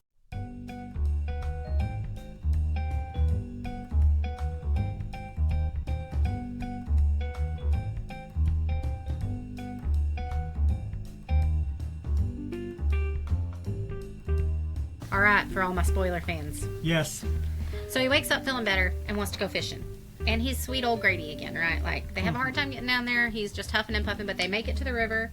She's huge pregnant, but she wants to fish, and she's enjoying the cold feet on her, the cold water on her feet, which, like, when you're pregnant and everything's swollen, that does feel good. Yeah. Totally get it. They have a great day together. 2 days later, he tries to kill himself Yeah. by overdosing on the laudanum that the doctor has left, but he... Which is pain medicine. Pain med, yeah. And it's, I mean, like, back then, laudanum addiction was pretty prevalent. Like, Oh, was it? yeah. Have you ever seen the movie Tombstone? With... Probably, but it's been years. So it's got, like, Kurt Russell plays Wyatt Earp, and then Val Kilmer played Doc Holliday. Oh, okay. Bill Pullman, Sam Elliott. Like, it's got a really great Big cast. names, yeah. Really great cast. But Wyatt Earp's first wife in that movie has a laudanum addiction. Oh, okay. Yeah. I haven't seen that in years. I probably need to It's one of my see favorites. it again. It's Yeah. so good. So quotable. Anyway, he tries to kill himself, but he drops the bottle because his hands are shaking so bad he just couldn't get a hold of it. And so he asks her, please help me. He wants her to help him kill himself. And she decides she's going to do it. Can you imagine being put? I mean, honestly, as And I was that's- reading this, I was like, I get why she made the choice that she did. Yeah. Like, I get it. Yeah, Like, I don't judge she her at loved all. him. I think she did care about him. Yeah. And she wanted him to not hurt. She wanted his pain to be over. And he wanted his pain to be over because he was literally at this point just suffering. Would you do that for like? That would be so hard. Like I can't. you don't want him to be in pain, but Is that and any sh- different though? Let me ask you this: like in hospice care now, they do give end of life pain meds to help they do. with that transition with people being in pain. So is that any different than what she did? No. I don't know. And there are people out there that think even that is not right. Yeah. It's basically So you would assisted- rather them suffer? Like they think hospice care is assisted suicide? I'm not saying you give them enough to kill them. I'm just saying though that we give people pain meds at the end of their life now to help them not hurt Yeah. as they make that transition. Yeah. There's nothing wrong with that. No, I mean, I know that there's like straight up assisted suicide. Assisted out there, and that's the suicide, thing. yeah. Yeah, I'm very conflicted on that. I am Morally, too, because yeah. I've always been raised to believe that it is not up to me to decide when to end my life. That the days of my life are numbered by the Lord, Yes. right? And that He is in control of that. So I struggle with this. Yeah. I understand the arguments. And that's basically what she did. It was assisted suicide. Yes, and so I understand all of the arguments for it. Like, And she struggled once it happened. Yeah, she for struggled years. through the remainder of the book. and for the rest of her life, really. Yeah. To determine if what she did was murder or if it was really loving him the only way that she had Yeah. left. Did she provide him a mercy? Yeah. Yeah. So he does drink it, and like they do it together. That's the thing. It's like she's got her hand on the cup, but he's got his hand on the cup, and they're doing it Yeah. together. Yeah. And he peacefully passes on. So the next day, his brother shows up, and she's just sat there waiting and crying, basically. And they do a little investigation, but they eventually just rule it that everybody knew he was sick and that he had cirrhosis, and so Yeah. She does get a little bit nervous at one point She because the does. sheriff, Comes or around. whatever the version of a sheriff was in 1920, Yeah. he comes and questions her. yeah. And I'm not sure. But he didn't dig too deep. He didn't, and I'm not really sure he actually believed her, but I No, think he just took her word. That very last chapter, there's a whole little thing there where she talks about how she ran into him years and years later, and he kind of winked at her and was like, Yeah. listen, It's none knew. of my business. He He knew what straight up happened. knew what happened. Yeah. But he didn't blame her for it, and he wasn't that interested in trying to find out the truth. Yeah. So, shortly after that, Bessie goes into labor, and her mom helps her, and she has a little girl named Anna Laura. And then, and that actually the next day after Anna Laura was born was when the sheriff came to talk to her. So then Ruthie starts coming back around again and gets her into Holland Moonshine just to help her make ends meet. Because, like, she has no money coming in. Which was illegal. Oh, during highly. this This is time. prohibition. Yeah. So, yeah, like, they will throw you in jail. Yeah. And she would have lost her baby, and so she's very, like, again, conflicted. I don't want to do this, but I need to feed my daughter. And it was good money. And it was $50. That's a lot of money $50 and back then was a lot of money. Yeah. So she actually decides to do it one time. So one time and one time reluctantly only, agrees to do it one time, but then it turns into more than one time, right? Because it always does. Yeah. So Ruthie does eventually end up getting caught and goes to jail for 3 months. 3 months. Mm-hmm. And then she gets out, and the three girls, Ruthie and Goldie and Bessie, decide to go fishing, and they run into a few men from, like, way up. They were even more country than what these people were. Yeah. And, like, made the comment that they only came out to fish when things got really bad. And so they kind of get into a little altercation, and that man basically tells her, "We know what you did," and so does Sheriff Dawson. Yeah. And kind of calls her out on it. And she starts to kind of freak out and decides then that, like, she has to get out of Because if they Blackwater. know, you know everyone Yeah. in town does. So she's like, I got to get out of Blackwater, and decides to start looking for work in Zanesville. And she meets a man named Bill Dearth, who owns a pottery company, I guess, and needs help with his house. His wife had died from pneumonia. It's kind of the same situation with But Grady. he's not as old as Grady. Yeah. He's in his 40s. She's Yeah. in her 20s. To me, much more socially acceptable. I get it. It's still a 2-decade age gap. But it's better than But it's 60. not 4 decades. Yeah. Right? Yeah, but it's still the same situation in that he wants companionship because He his does. wife has passed away. Yeah. He does. And so, and he kind of just really develops an affection for Anna Laura. And so If you're in her situation and you find a man that loves your kid, that is it's a big deal. big deal. Yeah. And so they become close, and he basically just tells her, like, "Hey, we're family. Like, we're going to treat this just like family, Yeah. and I'll help take I care of you, love and you that. take care of me." I really liked Bill when it got to I that did point. too. Yeah. I did too.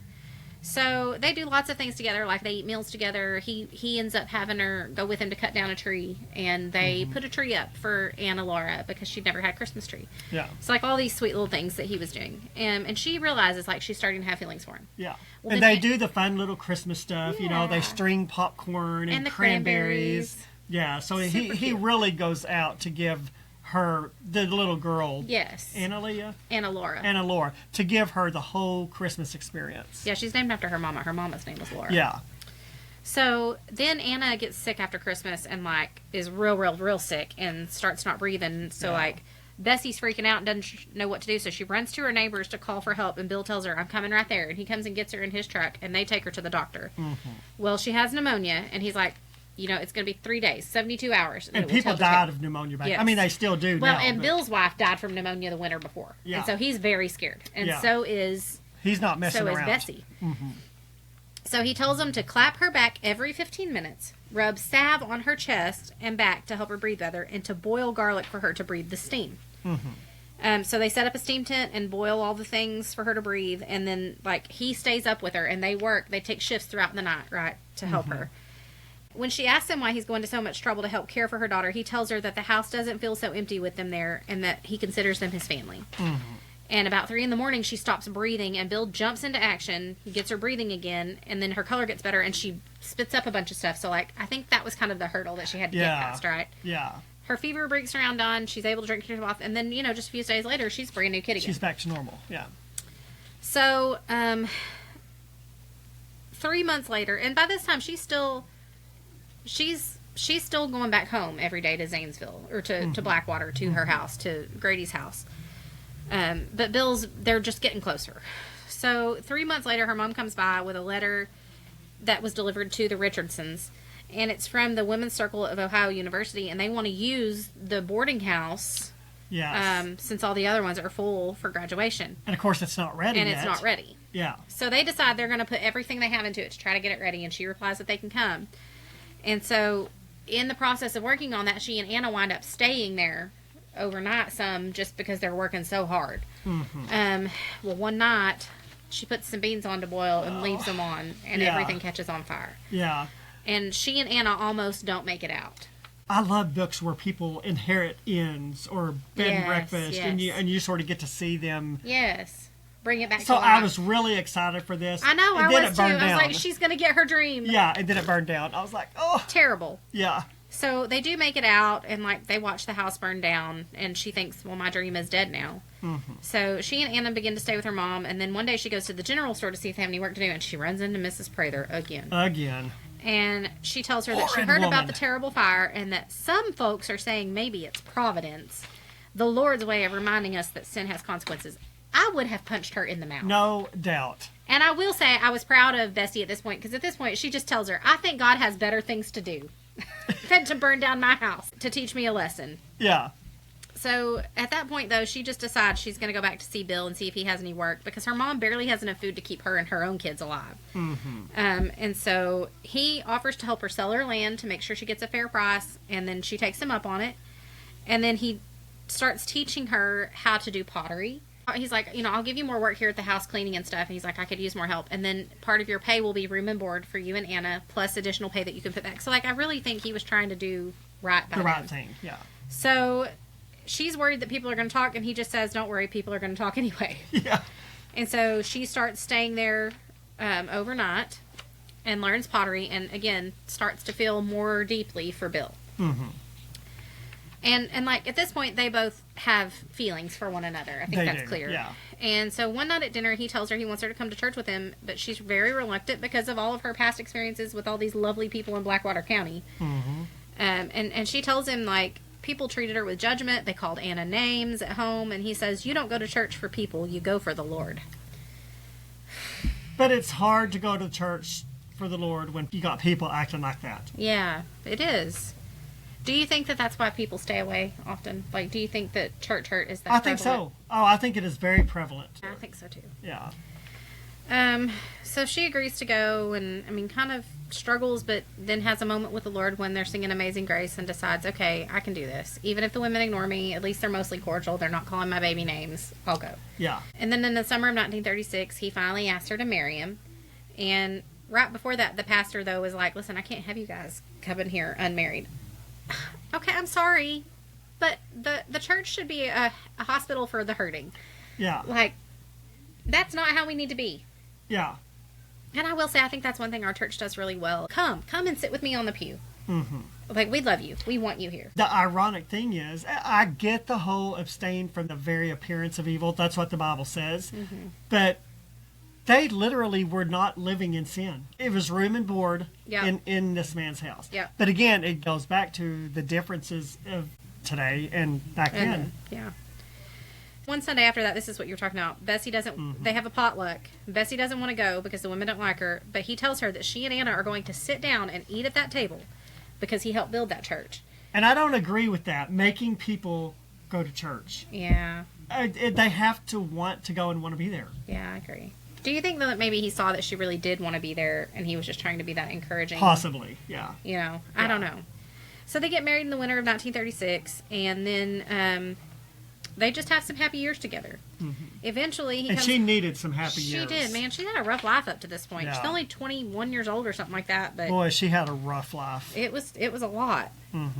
He comes home one day and he's like, hey, there's a property and a house by the train depot, and I'm going to go look at it, and I think we're going to turn it into a boarding house. And she's like, don't you tease me. And he goes, no, I'm not. Like, let's do this. Yeah. So when they get there, it's old but stately and grand, and she asks him how much it is, and he says, more than we have, but if we both keep working and save for a year, we might could swing it. So they I wish I to do could it. work for a year and buy a big old house. Right? Not anymore. No. So in January 1938, the house is theirs, and they open for business. 5 years into the marriage, they're enjoying a flourishing business, which is great. Yeah. One day, Mrs. Prather shows up. Yes. And literally, I was like, no, slam the door. Yeah. Do not let that woman in. Yeah. But Bessie has more grace than I would. She does. And she sees her. She says she's traveling to her sister's house, saw the sign, and remembered Bessie. And she wanted to tell her that she'd been wrong about Bessie all those years ago.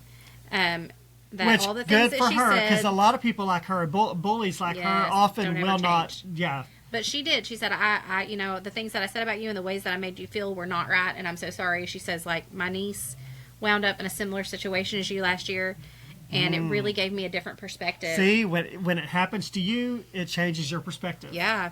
And she tells Bessie, she said, you know, you deserve better than what Blackwater County gave you. And Bessie is so touched that she offers Mrs. Prather a room for the night, and she stays. And then, and I was kind of glad to see that happen with Miss. Yeah, I mean, that tied that up. Even though she was a horrid woman, and this is why I get so confused about when readers leave bad reviews because they hated blah blah blah character. Yeah.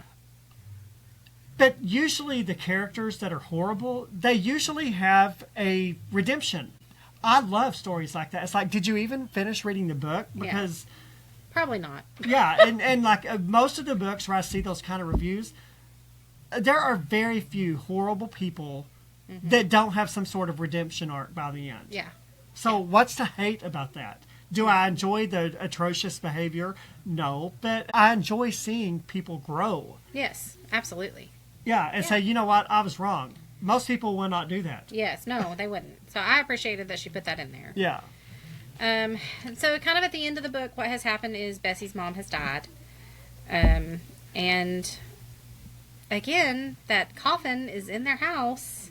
Ugh. Is this a rural thing, like in Appalachia, or is this like, did this happen all across the U.S. then? Do you know that? I mean, it still happens today. Like wakes? They're called wakes. Now, that's a thing still? Yeah. Brett, do not have a wake for me. I won't. Just go eat a piece of cheesecake in my honor. And celebrate your life. Yes. Yeah. Yes. That is creepy and I weird. don't know how common it is. That is creepy and weird. Yeah, it's weird. I love the people in my life, but I don't want your coffin in my house. Yeah. Yeah. But they also did weird things in this book, too. Like when Teddy died, they put... We didn't talk about that, about some of the superstitious stuff. Yeah, they covered the mirrors. With a sheet. Yeah, what there was So one, she said that a boy's soul could get lost. Yeah. And there was another thing they did that was kind of weird. The clocks. They stopped the clocks. Stopped the clocks. Yeah. I don't really know why that one was. I think those are just little superstitions.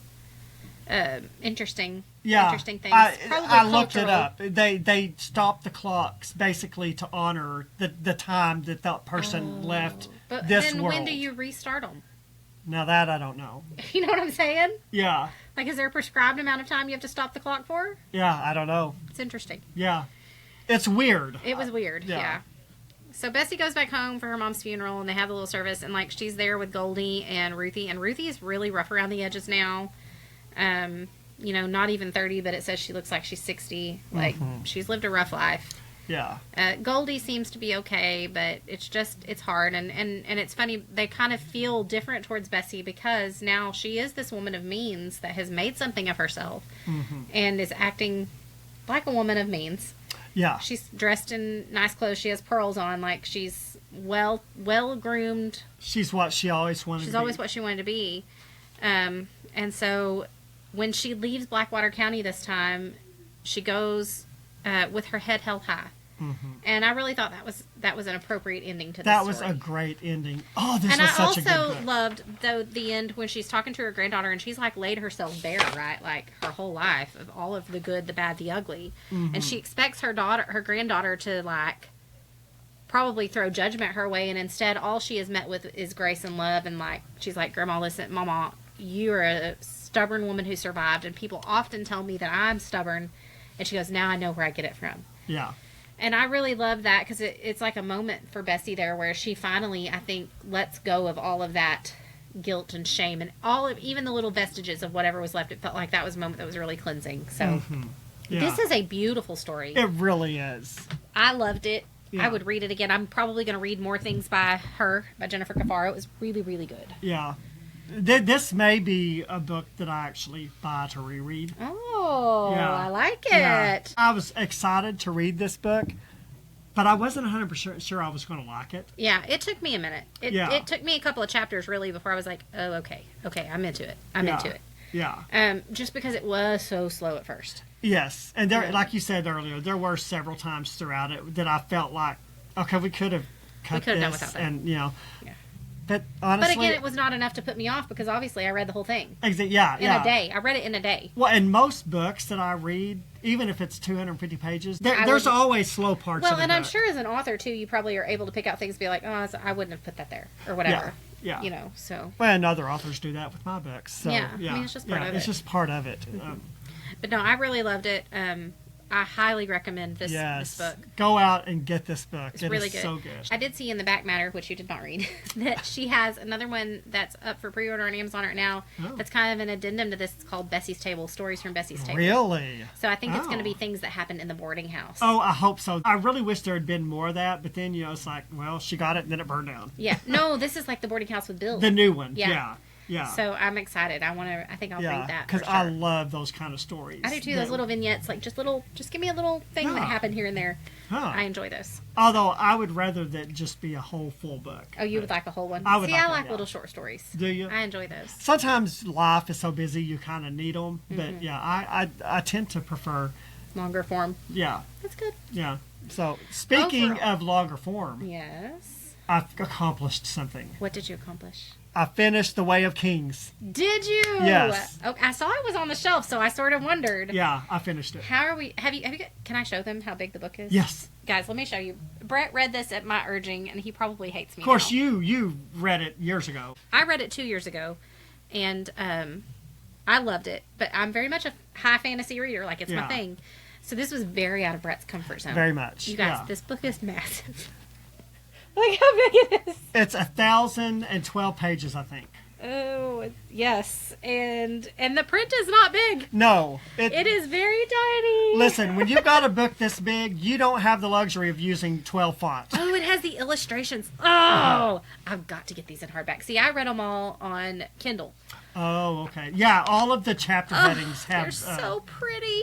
Yeah. Yeah, I got to get this. I will say gotta I get this. didn't. It wasn't my favorite book. Okay. I gave Fair. it 5 You did. stars because it was an exceptionally written book. Okay. But And you only, like, here's the thing. You don't even know, like, this much of what is happening even after finishing this book. Oh, really? Because yeah. it's such a huge arc. Uh-huh. So, like, I get it.